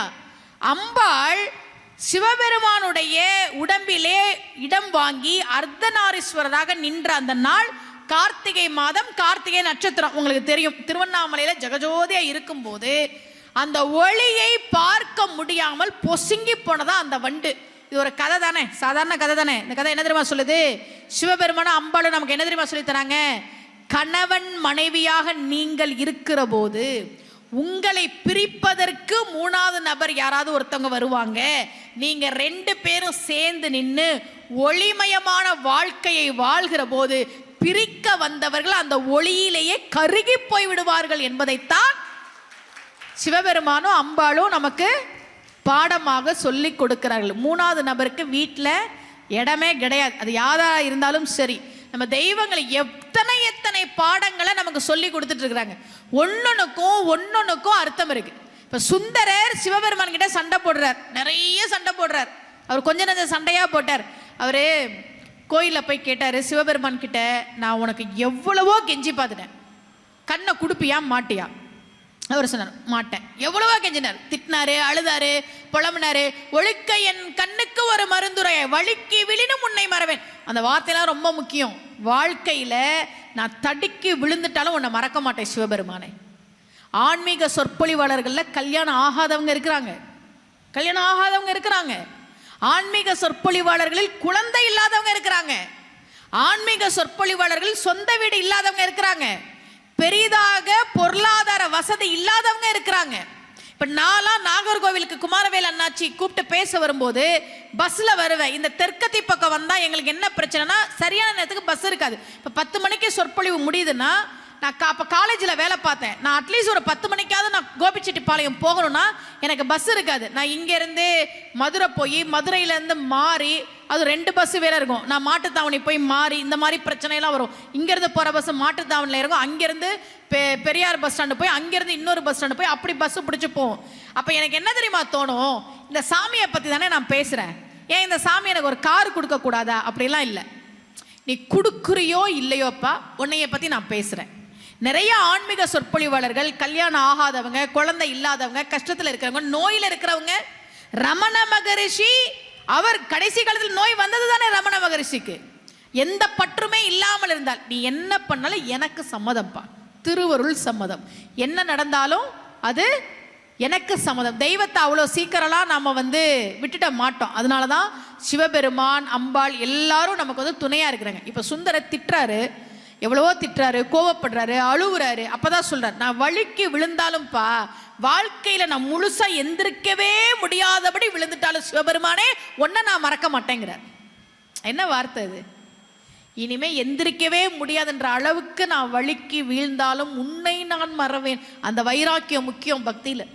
அப்பதான் சொன்னார், ஒழுக்க என் கண்ணுக்கு ஒரு மருந்துரை. சிவபெருமான் கொடுக்க மாட்டேன்ட்டார். அம்பாள் பார்த்தா, எப்பவுமே அம்பாள் தானே நமக்கெல்லாம் தூது. நம்ம காந்திமதி அம்மன் கிட்ட பலப்பட்டாடை சொக்கநாதர் தினமும் நெல்லையப்பர் கோவிலுக்கு வந்தார். வந்து நெல்லையப்பர் முன்னாடி நின்று அவர் கஷ்டத்தெல்லாம் சொன்னார். அப்பா எனக்கு இதை பண்ணி கொடு, அதை பண்ணி கொடு. சிவபெருமான் கேட்கல. ஒரு நாள் கோபம் பலப்பட்டாடை சொக்கநாதருக்கு. நேராக காந்திமதி முன்னாடி போய் நின்னார். இந்தம்மா உன் வீட்டுக்காரர்கிட்ட நான் மனு போட்டுக்கிட்டே இருக்கிறேன், என்னான்னு கூட கேட்க மாட்டேங்கிறார், நீயாவது எனக்கு கொஞ்சம் சொல்லு. காந்திமதியை பார்த்துட்டு சொன்னார், இவர் நீ சொன்னாலும் உன் வீட்டுக்காரு கேட்பாரான்னு எனக்கு தெரியல, அதனால் எப்போ சொல்லணுன்றதை நான் சொல்கிறேன், நீ அந்த நேரத்தில் சொல்லு. சொல்லிட்டு காந்திமதியை பார்த்து சொன்னார், சொல்ல மாட்டியா? வாயில் இருக்க முத்து என்ன சிந்திருமா? பலப்பட்டாடை சொக்கநாதர் நம்ம காந்திமதியை பார்த்து கேட்கிறார், ஆய்முத்து பந்தரில் மெல்லனை மீது நீ அருகிருந்து உன் வாய்முத்தம் தா என்று அவர் கொஞ்சம் வேளையில் வேய்முத்தரோடு என் குறைகளெல்லாம் மெல்ல மெல்ல சொன்னால் உன் வாய்முத்தம் சிந்திவிடுமோ நெல்வேலி வடிவன்னையே. உன் வீட்டுக்காரு உங்ககிட்ட கெஞ்சி வருவார்ல, கொஞ்சம் கொஞ்சம் உன்னை பேச வருவார்ல, அப்ப கேளு, அப்பதான் கொடுப்பாரு. ஐடியா கொடுத்தது யாரு? பலப்பட்டாடை சொக்கநாதர். நீ அவர் சும்மா இருக்கும்போது போய் ஏங்க இந்த சொக்கநாத புலவனுக்கு இதை பண்ணக்கூடாதான்னா அவன் கிடக்குறான் அப்படின்ட்டுருவாருமா உன் வீட்டுக்காரு. அதனால உன்னை கொஞ்சம் வருவார்ல, அந்த நேரமா பார்த்து என் பிரச்சனைய மெல்ல மெல்ல சொல்லு. நீ பாட்டுக்கு ஒரேடியா சொல்லிடாத, உன் வீட்டுக்காரர் ரிஜெக்ட் பண்ணிடுவார். பொறுமையா சொல்லு, ஒன்னொன்னா எடுத்து சொல்லு. சொல்ல மாட்டியா? உன் வாயில இருக்க முத்து சிந்திருமா அப்படின்னு நம்ம காந்திமதியை பார்த்து பலப்பட்டாடை சொக்கநாத புலவர் கேட்டார். அதே மாதிரி அம்பாள் கிட்ட சுந்தரர் போய் கேட்கிறார், உன் வீட்டுக்காரு மனசு இறங்க மாட்டேங்கிறாரு. இப்போ அம்பாள் சரி விடு, நான் பேசி பார்க்குறேன் உனக்காக அப்படின்னு சிவபெருமான் கிட்ட அம்பாள் சொன்னா, ஏங்க சுந்தரன் பாவங்க, நம்ம புள்ள தானேங்க, கண்ணு கொடுங்க. சிவபெருமான் சொன்னார், அதெல்லாம் கொடுக்க முடியாது, வேணும்னா இதை வச்சுக்க சொல்லு அப்படின்னு ஒரு ஊன்றுகோலை தூக்கி போட்டார். குச்சியை வச்சு நடக்க சொல்லுன்னு. அதனால அந்த கோயிலில் இருக்கக்கூடிய சிவபெருமானுக்கு பேர் ஊன்றீசர்னு பேர். திருவன்பாக்கத்தில் இருக்கிறார், ஊன்றீசர்னு பேர். இவர் சுந்தர தடவி தடவி தடவி அந்த குச்சியை எடுத்து நடக்கிறார், டக் டக் டக்குன்னு நடக்கிறாரு. அம்பாளுக்கு மனசு பொறுக்கல, எங்க நம்ம புள்ளங்க கண்ணை கொடுக்க மாட்டேன், நீங்க பாட்டு குச்சியை கொடுத்துட்டீங்க, அவன் டக்கு டக்குன்னு நடந்து போறான், இப்ப எப்படி பண்றது, அவனுக்கு எப்படி பார்வை கொடுக்கறது? வீட்டுக்காரரை மீறி பார்வை கொடுக்க முடியாது. அதனால அம்பாள் என்ன பண்ணாலாம், சுந்தரர் நடக்கும் வழிதோறும் மின்னல் ஒளியாக வந்து அவரை சுற்றி வெளிச்சத்தை ஏற்படுத்தி கொடுத்தாலாம். அதனால அந்த கோயில இருக்கக்கூடிய அம்பாளுக்கு பேரு மின் ஒளி அம்மைன்னு பேரு. அது வந்து மின்னலை கொடுத்தா, அதனால மின் ஒளி அம்மை. சரி, ஏன் சிவபெருமான் சுந்தரருடைய கண்ணை பறிச்சார்? அவர் எதையுமே ரொம்ப உரிமையா கேட்பார். சிவபெருமான் கிட்ட ஆர்டர் தான் போடுவார். இந்த பணிவெல்லாம் நீங்க சுந்தரர்கிட்ட பெரும்பாலான இடங்கள்ல பார்க்கவே முடியாது. குடுப்பியா மாட்டியா, செய்வியா மாட்டியா, தருவியா மாட்டியா, ஏன் செய்ய மாட்டியா நீ, இப்படிதான் பேசுவார். அரே திருவாரூர்ல ஒரு பெரிய ஒரு நில கிழார், அவர் ஒவ்வொரு மாசமும் நெல் மூட்டையை சுந்தரர் வீட்டுக்கு அனுப்புவார். ஒரு முறை பஞ்சம் வந்துருச்சு, இவருக்கு மனசு கஷ்டமான கஷ்டம். சிவபெருமானே, நான் எப்போவுமே சுந்தரருக்கு நெல் மூட்டையெல்லாம் கொடுத்து அனுப்புவேன், இந்த மாதம் கொடுத்து அனுப்ப முடியலையே அப்படின்னு அவர் வருத்தப்பட்ட உடனே சிவபெருமான் நெல் மழையை பொழிவிக்கிறார். இது நடந்தது திருவாரூர்ல. கோளிலிநாதர் அப்படின்னு அங்கே இருக்கக்கூடிய சிவபெருமானுக்கு பேர். கோள்னா கிரகங்கள், நவகிரகங்களுக்கு வேலையே கிடையாது, சிவபெருமான் இருக்கிறதுனால கோளிலிநாதர். திருக்குவளை அந்த ஊர் பேர். இப்போ நெல் மழை பொழிஞ்சது, இவருக்கு ஒரே சந்தோஷம். இப்போ சுந்தரரை ஆள் அனுப்பி கூட்டிட்டு வர சொல்றாரு. வந்து சுந்தரரை பாருங்க பாருங்க, சிவபெருமான் அருளால எவ்வளோ நெல் மழை பெஞ்சு எவ்வளோ நெல் இருக்கு. இப்போ சிவபெருமானோட அருளை பார்த்துட்டு சுந்தரர் என்ன சொல்லணும், நீங்க சொல்லுங்க, என்ன சொல்லணும் சுந்தரர்? அடடா, சிவபெருமான் என் வறுமையை போக்குவதற்காக நெல் மழையையே பெய்வித்திருக்கிறானே, என்ன ஒரு கருணை, இப்படிதானே சொல்லணும். சொன்னா அவர் சுந்தரரா? அவர் சொன்னாரு, ஆமா, சிவபெருமான் பாட்டுக்கு இப்படி நெல் மழையை பெய்விச்சு முடிச்சுட்டா இதெல்லாம் என் வீட்டில் கொண்டு வந்து யாரு கொடுப்பா? அதுக்கு நான் தனியா ஆள் போடணுமா? நீல நினைந்தடியேன் உன்னை நித்தமும் கை தொழுவேன். உன்னை எப்போ நினைச்சிட்டே இருப்பேன்ப்பா. குண்டையூர் சில நெல்லு பெற்றேன், பெஞ்சது மழை, மலை மாதிரி குவிஞ்சிருக்கு, சில நெல்லு பெற்றாராம். சில நெல்லு பெற்றேன், ஆளில்லை எம்பெருமான் அவை அட்டித்தரப்பணிய, ஆள் இல்லப்பா, எல்லாத்தையும் வீட்டில் கொண்டு வந்து சேர்த்துருன்ட்டு சிவபெருமான் பூதகணங்களை அனுப்பி அந்த நெல்லெல்லாம் மூட்டையாக கட்டி சுந்தரர் வீட்டில் கொண்டு வந்து கொடுத்தாராம். அந்த சிவனுக்கு எத்தனை வேலை. அப்படி உரிமையாக கேட்பார் சுந்தரர். அப்பர் சுவாமிகள் கேட்கவே மாட்டார். அவர் உழவாரம் தான் முக்கியம் அப்படின்னு இருந்தவர். ஞான சம்பந்தர் கேட்க தேவையே இல்லை. புல்ல நடக்குதுன்னு சிவபெருமானுக்கு மனசு பொறுக்கலை. பல்லக்கு வருது, புல்ல வெயில்ல போகுதுன்னு மனசு பொறுக்கலை. முத்து சிவிகை வருது, புள்ளைக்கு விசிறி வருது, எல்லாம் வருது. ஞான சம்பந்த பெருமானுக்கு கேட்காமையே சிவபெருமான் கொடுத்தார். அவர் செல்ல பிள்ளை. அப்படித்தான் அந்த அருளாளர்கள் பாடி கொடுத்த பதிகங்களை நாம் படிக்கிற போது நிச்சயமாக நமக்கு நல்ல விஷயங்கள் நடக்கும். திருவாசக முற்றோதல்னு ஒன்று இருக்குல்ல. நீங்கள் ஏதாவது ஒரு விஷயம் சங்கல்பம் பண்ணிக்கிட்டு அந்த திருவாசகத்தை நீங்கள் படிக்க ஆரம்பிங்க. ஏதாவது ஒரு விஷயம் உங்களுக்கு நடக்கணும் அப்படின்ற ஒரு விஷயத்தை மனசில் சங்கல்பம் பண்ணிவிட்டு திருவாசகம் முதல் பாட்டில் இருந்து ஆரம்பித்து நீங்கள் மெதுவாக படிங்க. கடைசி பாட்டு முடியும் போது ஏதோ ஒரு விதத்தில் பல நாட்களாக தடைப்பட்டிருந்த காரியம், பல மாதங்களாக தடைப்பட்டிருந்த காரியம் நடக்கும் அப்படின்றது நம்பிக்கை. நான் ஒரு நாள் நம்ம இதை செஞ்சு பார்ப்போம் அப்படின்னு நான் ஒரு வேண்டுதல் வச்சு திருவாசக முற்றோதல் சங்கல்பம் பண்ணேன். எனக்கு அது நடந்தது. நான் என்ன வேண்டினோ அது திருவாசகம் முடிச்சோன்னு நடந்தது. இப்போ நம்ம அடுத்து என்ன பண்ணுவோம்? சரி, இன்னொன்று நம்ம கேட்போம். நமக்கு என்ன போதுன்ற மனசா வந்துடும். சரி, நம்ம இன்னொன்று கேட்போம் அப்படின்னு. இது உடனடியாக நடக்குதே. இப்போ பெரிய புராணம்லாம் படிக்கணும்னா அது இருக்கு நிறைய பாட்டு, கம்பராமாயணம் அது இருக்கு நிறைய பாட்டு. அதனால நம்ம திருவாசகம் முற்றோதல் நமக்கு எளிமையாகவும் இருக்கு, சீக்கிரமும் முடிச்சலான்னு ரெண்டாவது மறுபடியும் ஒரு விஷயம் சங்கல்பம் பண்ணிட்டு நான் படித்தேன், முடித்தேன். ஆனால் நடக்கலை. என்னன்னு தெரியலையே, நடக்கலையே அப்படின்னு யோசிச்சுட்டு இருந்தேன். ஆனால் பாருங்க, ஒரு 1.5 மாதம் கழித்து நான் வேண்டின விஷயம் நடந்துருச்சு. ஆனால் லேட்டாக தான் நடந்தது. அன்றைக்கி தான் நான் யோசிக்கிறேன், கரெக்டாக மாணிக்க வாசகர் திருவாசகம் எழுதின ஆனி மாதம் ஆயில்ய நட்சத்திரம் அன்னைக்கு அது நடந்தது. எனக்கு தெரியல, ஒருவேளை அன்னைக்கு நடக்கணும் அப்படின்றதுக்காக அது இருந்ததோ என்னவோ அப்படின்றது தெரியல. தெய்வம் நிச்சயமாக நம்ம கேட்கறத கொடுக்கும், நம்முடைய பிரார்த்தனைகளை செவிசாய்க்கும். நிறைய பதிகங்கள் படிக்க முடியலனாலும் சின்ன சின்ன பதிகங்கள் 4 வரி நீங்கள் படிங்க. அதே மாதிரி திருநெடுங்குளம்னு இருக்கு, அங்கே அவர் பாடி கொடுத்த அந்த பதிகத்துக்கே காரிய தடை நீக்கும் பதிகம்னு பேர். யாருக்காவது ப்ரொமோஷன் வேணும்னா, ப்ரொமோஷன் எனக்குன்னு சொல்லியிருந்தாங்க, வரல, இல்லை வேலை கிடச்சிருச்சு வரல. நேற்று ஒரு பொண்ணு என்கிட்ட ஜாதகம் பார்த்தாங்க, ஐஏஎஸ் எக்ஸாமுக்கு இன்டர்வியூ வரைக்கும் போய் செலக்ட் ஆகலையாம். ரொம்ப வருத்தப்பட்டாங்க. நான் செலக்ட் ஆகிடுவேன்னு நினச்சேம்மா, நான் கலெக்டர் ஆகிடுவேன்னு நினச்சேன், நடக்கலையே அப்படின்னு ரொம்ப வருத்தப்பட்டாங்க. அது மாதிரி ரொம்ப நாளாக ஒரு காரியம் தடைப்பட்டுக்கிட்டே இருக்கு அப்படின்னா, மறை உடையாய் தோல் உடையாய் வார்சடை மேல் வளரும் பிறை உடையாய் பிஞகனே என்றுனை பேசி நல்லால் குறை உடையார் குற்றம்போராய் கொள்கையினால் உயர்ந்த நிறை உடையார் இடர்களையை நெடுங்களம் மேயவனே. அந்த பதிகத்தை சொல்லணும், உங்களுக்கு தெரிஞ்சவங்களுக்கும் சொல்லுங்க. எப்பவுமே முடிஞ்ச வரைக்கும் அடுத்தவங்களுக்கு உதவி பண்ணணும். ஆனால் சில பேர் எதுவும் பண்ணாமல் இருந்தாவே அது உதவியாக தான் இருக்குது. நான் உங்களுக்கு இன்னைக்கு சொல்றது 4-5 விஷயம் முக்கியமாக சொல்லிட்டு போறேன். குடும்ப அமைப்பு முக்கியம். எக்காரணம் கொண்டு குடும்பத்திலேருந்து வெளியில வராதுங்க. அம்மா அந்த அரசியல் தலைவர் அப்படி இருக்கிறாரே, அம்மா சினிமா நடிகர்கள் எப்படி இருக்கிறாங்களே, அவங்கெல்லாம் நம்ம சாதாரண மனிதர்கள், சரியா? அவங்களுக்கும் நம்ம வாழ்க்கைக்கும் ஒத்து வராது. குடும்பம் ரொம்ப முக்கியம். பெண்களுக்கும் சொல்றேன், எக்காரணம் கொண்டும் குடும்ப அமைப்பை விட்டுறக்கூடாது. பிள்ளைகளை நல்லா பார்த்துக்கங்க. நமக்குன்னு ஒரு கலாச்சாரம் இருக்கு, நமக்குன்னு ஒரு பண்பாடு இருக்கு. ஆன்மீகம் அப்படின்றது நம்ம வாழ்க்கையில ஒன்றாக இணைந்த ஒரு விஷயம். அதெல்லாம் நம்ம பிரிக்கவே முடியாது. காலையில் எந்திரிச்சோன்னா குளிக்கிறோமோ இல்லையோ நெத்தியில் விபூதி வச்சுட்டு முருகா சிவாய நமன் சொல்லிட்டு வேலை பார்க்குறவங்க தான் நாம. அந்த பக்தி உணர்வை நம்ம பிள்ளைகளுக்கு சொல்லி கொடுங்க. எக்காரணம் கொண்டும் இன்னொருத்தர் மனசு நொந்து அழுவுறதுக்கு நாம காரணமாக இருக்கக்கூடாது. அது ஒன்று போதும். நீங்கள் சிவபெருமன்ட்ட எதுவுமே கேட்க வேணாம். வார்த்தையாலேயோ செயலையோ யாரையும் நாம கஷ்டப்படுத்தாம இருந்தாலே இறைவன் நம்மை தேடி அருள் செய்வன். நாம கும்பணும்னு கூட அவசியம்லாம் கிடையாது.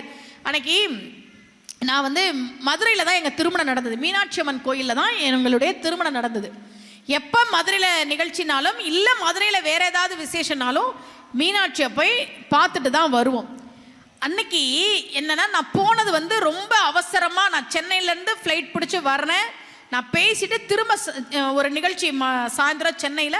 ஸோ நான் அன்னைக்கு உடனே ஃப்ளைட்டை பிடிச்சி நான் போகிறேன். கோயிலுக்கு போகிறதுக்குலாம் எனக்கு நேரம் இல்லை.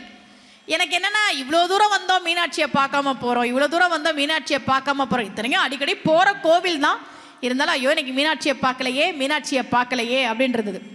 ஏர்போர்ட்டில் நான் வந்து வெயிட் பண்ணிட்டு இருக்கேன் ஃப்ளைட்டுக்காக, சென்னை போகிற ஃப்ளைட்டுக்காக வெயிட் பண்ணிட்டு இருக்கிறேன். ஒரு அம்மா என்கிட்ட வந்து பேசினாங்க. சங்கீதா அவங்க பேர். அவங்க மலேசியாக்காரங்க. கோவில்களுக்கெல்லாம் வந்தாங்க போல இருக்கு. அம்மா உங்கள் வீடியோஸ்லாம் பார்த்துருக்குறோம், உங்களை ரொம்ப பிடிக்கும் எங்களுக்கு. இப்போ கூட மீனாட்சி அம்மன் கோயிலுக்கு தான் வந்தோம், இந்தாங்க குங்குமம் எடுத்துக்கங்கன்னு கொடுத்தாங்க. அவங்க அந்த ஃப்ளைட்டில் சென்னை வரல, அவங்க மதுரையிலேருந்து வேற இதுக்கு போகிறாங்க. ஆனால் என்னைய பார்த்துட்டு ஏர்போர்ட்டில் பார்த்துட்டு அந்த குங்குமத்தை வந்து அவங்க கொண்டு வந்து கொடுத்தாங்க. அப்போ என்னன்னா, நம்ம நினச்சிக்கிறோம் சாமி நம்மளை கேட்கல, சாமி நம்மளை பார்க்கல, அதெல்லாம் பார்த்துட்டு தான் இருக்குது. என்னென்ன பண்ணுறோம், என்ன செய்கிறோம், எல்லாத்தையும் பார்த்துட்டு தான் இருக்குது. தெய்வம் நாம் நல்லவங்களாக இருக்கிற போது நிச்சயமாக நாம் அந்த தெய்வத்தை தேடி போலனாலும் நல்லவர்களாக இருந்ததற்கான பலனை தரும். இந்த உலகம் வந்து நன்றி உணர்வால் தாங்க நல்லா இருக்குது. ஏன் இன்னைக்கு உதவி செய்கிறவங்க குறைஞ்சிட்டாங்க தெரியுமா? ஏன் உதவி செய்கிறவங்க குறைஞ்சிட்டாங்க தெரியுமா? நன்றி உணர்வு உள்ளவர்கள் குறைந்து விட்டார்கள். அதனால தான் இன்னைக்கு உதவி செய்கிறவங்களும் இல்லை. தெய்வங்களுக்கு நன்றியோடு இருக்கணும். இந்த நிமிஷம் இருக்கோம் தானே, இந்த நிமிஷம் இருக்கோம் தானே, நல்லா தானே இருக்கிறோம், சாப்பிட்டோம் தானே, அப்படி ஒன்றும் நம்ம வாழ்க்கையில் கஷ்டப்படலை. கடன் இருக்கும், எல்லாருக்கும் கடன் உண்டு, கடன்லேருந்து மீண்டு வந்துடலாம். சரியான வேலை இல்லாமல் இருக்கும், கவலைப்படாதீங்க, நல்ல வேலை அமையும். உடம்புல நோய் இருக்கலாம், கண்டிப்பாக எல்லாருக்கும் இருக்கும், அதுலேருந்து மீண்டு வந்துடலாம். மனசை மட்டும் தைரியமாக வச்சுக்கோங்க, சரியா? மன உறுதி இருந்தால் எதையும் சாதிக்கலாம். மாத்திரையெல்லாம் அப்புறம், மன உறுதி முக்கியம். ஒரு பொண்ணை பற்றி சொல்லி முடிக்கிறேன் பாருங்க. அந்த பொண்ணு பேரு மங்களா கபூர். அந்த பொண்ணுக்கு இசைக்காக பத்மஸ்ரீ விருது கொடுத்தாங்க. அந்த பொண்ணு 11 வயசு குழந்தையா இருக்கும்போது, வீட்டில் தூங்கிட்டு இருக்கும்போது, அவங்க வீட்டில் வேலை செஞ்சவன் அந்த பொண்ணு முகத்தில் ஆசிடை ஊற்றிட்டான். எதுக்கு ஆசிட் ஊத்துனா அப்படின்னா, ஒரு வியாபார போட்டியில் அந்த குடும்பத்தை செதைக்கணும் அப்படின்னு அந்த பொண்ணு முகத்தில் ஆசிடை ஊற்றிட்டான். முகமே செதஞ்சு போச்சு. 11 வயசு குழந்தை. அந்த குழந்தை அதுலேருந்து மீண்டு வர்றதுக்கே பல வருஷம் ஆச்சு. கிட்டத்தட்ட 35க்கு மேற்பட்ட ஆப்ரேஷன் முகத்தில் மட்டும். அந்த பொண்ணு அதுலேருந்து மீண்டு வர்றதுக்கே பல வருடங்கள் ஆகுது. அந்த பொண்ணுக்கு பாடுறது ரொம்ப பிடிக்கும். பாட்டு கிளாஸ் போறா, பாட்டு கத்துக்கிறா. பாட்டு கத்துக்கிட்டா மட்டும் போதாது, அதை அரங்கேற்றம் பண்ணணுமே, சபால போய் பாடணுமே. சபால போய் வாய்ப்பு கேட்கிறா. அவ முகத்தை பார்த்து பயப்படுறாங்க. ஏம்மா, பாடகிகளுக்கு ஒரு தோற்றம் இருக்கு, நீ இந்த முகத்தோட வந்தா எப்படிமா பாடுவாங்க? ஒரு சபால உள்ளவங்க ஒரு வாய்ப்பு கொடுக்குறாங்க. நம்ம லைட்டு போடாம இந்த பொண்ணை மட்டும் பாட வைக்கலாம், குரல் மட்டும் கேட்கலாம். அது மாதிரி ஒரு சபால அந்த பொண்ணு பாடுறா, லைட்டு போடல, யாரு பாடுறான்னு தெரியல, ஆடியன்ஸ் குரலை மட்டும்தான் கேட்குறாங்க. குரலை மட்டும் கேட்ட பார்வையாளர்கள் லதா மங்கேஷ்கர் குரலை கேட்கிற மாதிரி இருக்கே, லதா மங்கேஷ்கர் குரலை கேட்கிற மாதிரி இருக்கே, லதா மங்கேஷ்கர் வந்துட்டாங்களா, யாரது யாரது அப்படின்னு கூட்டமே ஆச்சரியப்படும் போது லைட்டை போடுறாங்க. முகமெல்லாம் ஆசிட் வீச்சில் சிதைந்து போன மங்களா கபூரை பார்க்குறாங்க. முகம் இப்படி இருந்தா என்னம்மா, நீ நல்லா பாடின, எங்களுக்கு பிடிச்சிருந்தது அப்படின்னு பொதுமக்கள் ஒவ்வொரு மேடையிலும் சொல்ல சொல்ல சொல்ல காசியின் லதா, எல்லாரும் லதா மங்கேஷ்கர் லதா மங்கேஷ்கர் நாங்கள்ல, காசியின் லதா என்று போற்றப்பட்டு அவருக்கு பத்மஸ்ரீ விருது கொடுத்தாங்க. மங்களா கபூர் அந்த பெண்ணுக்கு. அந்த அளவுக்குலாம் வாழ்க்கை நம்மளை கஷ்டப்படுத்தலையே, நல்லா தானே இருக்கிறோம், வந்துருவோம். என்ன கஷ்டம் வந்தாலும் மீண்டு வந்துருவோம். இதை விட ஒரு பெரிய கஷ்டம்லாம் நமக்கு வரப்போறது கிடையாது, சரியா? அதனால மனசுல ஞாபகம் வச்சுக்கோங்க, நல்லா சாப்பிடுங்க, சாப்பாடு ரொம்ப முக்கியம். சிவபெருமானுக்கு சோற்றுத்துறைநாதர்னு பேர் ஒரு ஊர்ல, தஞ்சாவூர் பக்கத்துல. அவன் சோறாக இருக்கிறான். அன்னாபிஷேகம் நடத்துறான். அவனுக்கு வீட்டுக்கார அம்மா கூட சண்டை வந்தா சாப்பாடு வேணாங்கிறது. இந்த சீரியல்லாம் சண்டை வந்து அது ஏன் சார் சாப்பிட்ட தட்டிலே கை கழுவுறாங்க, எனக்கு பல நாள் அது புரியவே இல்லை. சாப்பாடெல்லாம் வீணாக்க கூடாது, சரியா? சாப்பாட்டை கோபத்தில் சாப்பாடை வேணான்னு சொல்லாதீங்க. நல்லா சாப்பிடுங்க, நல்லா தூங்குங்க, நல்லா ஓய்விடுங்க, சந்தோஷமா இருங்க. யார் என்ன சொன்னாலும் சந்தோஷமா இருங்க. ஏன் சுமதி ஸ்ரீயை பற்றி யாரும் எதுவும் சொல்லலன்னு நினைக்கிறீங்களா? இன்னைக்கு கூட என் யூடியூப்ல ஒரு அம்மா கமெண்ட் போட்டிருக்கு, நீ எல்லாம் ஏன் லிப்ஸ்டிக் போட்டுக்கொண்டு ஆன்மீக சொற்பொழிவு ஆற்றுகிறாய் அப்படின்னு. எனக்கு எப்போது பொழுது போலனா இதுக்கெல்லாம் நான் பதில் கொடுப்பேன். பிஸியாக இருக்கும்போது அதெல்லாம் நம்ம அந்த கமெண்ட்டே படிக்க மாட்டோம். ஏன் லிப்ஸ்டிக், ஏன் பணம், ஏன் வாய், உனக்கு என்ன பிரச்சனை அப்படின்னு. ஆன்மீகம் பேசினால் லிப்ஸ்டிக் போடக்கூடாது. இந்த சில இடங்களில் எனக்கு கழுத்தில் மாலை போடுவாங்க, மாலையோட தான் சொற்பொழிவு பண்ணுவேன். ஒருத்தர் கமெண்ட் போட்டிருந்தார் ஃபேஸ்புக்கில், எதற்கு நீ எப்போ பார்த்தாலும் கழுத்தில் மாலையோடு சொற்பொழிவு ஆற்றுகிறாய்? நான் அதுக்கு பதில் கொடுத்தேன், என்ன சார் பண்றது, சில ஜென்மங்களுக்கு உயிரோட இருக்கும்போது யாரும் பாராட்டி மாலை போடுறதில்லை, அந்த கொடுப்புனா எனக்கு கிடைச்சிருக்குது, சில பேருக்கு தான் அதெல்லாம் கிடைக்கும், உங்களுக்கு எந்த காலத்துலயும் அதெல்லாம் கிடைக்க போறது இல்லை அப்படின்னு. என்ன எப்ப பார்த்தாலும் அடுத்தவங்களை குறை சொல்லிக்கிட்டு, எப்ப பார்த்தாலும் திட்டிக்கிட்டு, என் சுமதிஸ்ரீக்கு கஷ்டம் உண்டு, நிறைய உண்டு, விதத்திலையும் உண்டு. இதையெல்லாம் தாண்டி தான் நாம வாழ்க்கையில ஜெயிக்கணும். நான் ஜெயிச்சிட்டேன், இந்த நிமிஷம் நான் வாழ்க்கையில ஜெயிச்சிருக்கிறேன். நீங்களும் உங்களுக்கு என்னெல்லாம் கனவு இருக்கோ, என்னெல்லாம் ஆசை இருக்கோ, என்னெல்லாம் லட்சியம் இருக்கோ, அதையெல்லாம் இந்த சிவபெருமான் நெல்லையப்பரும் காந்திமதியும் உங்களுக்கு நிறைவேற்றி கொடுத்து, இந்த சொற்பொழிவை இவ்வளவு நேரம் இருந்து கேட்ட உங்கள் அத்தனை பேருக்கும் நம்முடைய நெல்லையப்பரும் காந்திமதியும் வாழ்க்கையில உங்களுக்கு நீங்காத நிறைந்த செல்வம், நல்ல நீண்ட ஆயுள், நல்ல உடல் ஆரோக்கியம், நல்ல மன மகிழ்ச்சி, சகல சௌபாக்கியங்களையும் தந்தருள வேண்டும் என்று நானும் பிரார்த்தனை செய்து, ரொம்ப மகிழ்ச்சி நின்ற சீர் நெடுமாறன் கலையரங்கத்தில் நின்று பேசினது. அடுத்தடுத்த வருடங்களில் கோவில் நிர்வாகம் அழைக்கிற போது உங்கள் அனைவரையும் வந்து சந்திக்கிறேன். நன்றி, வணக்கம். உங்கள் அத்தனை பேரின் திருப்பாதங்களிலும் என்னுடைய நன்றியை சமர்ப்பித்து விடைபெறுகிறேன். நன்றி, வணக்கம்.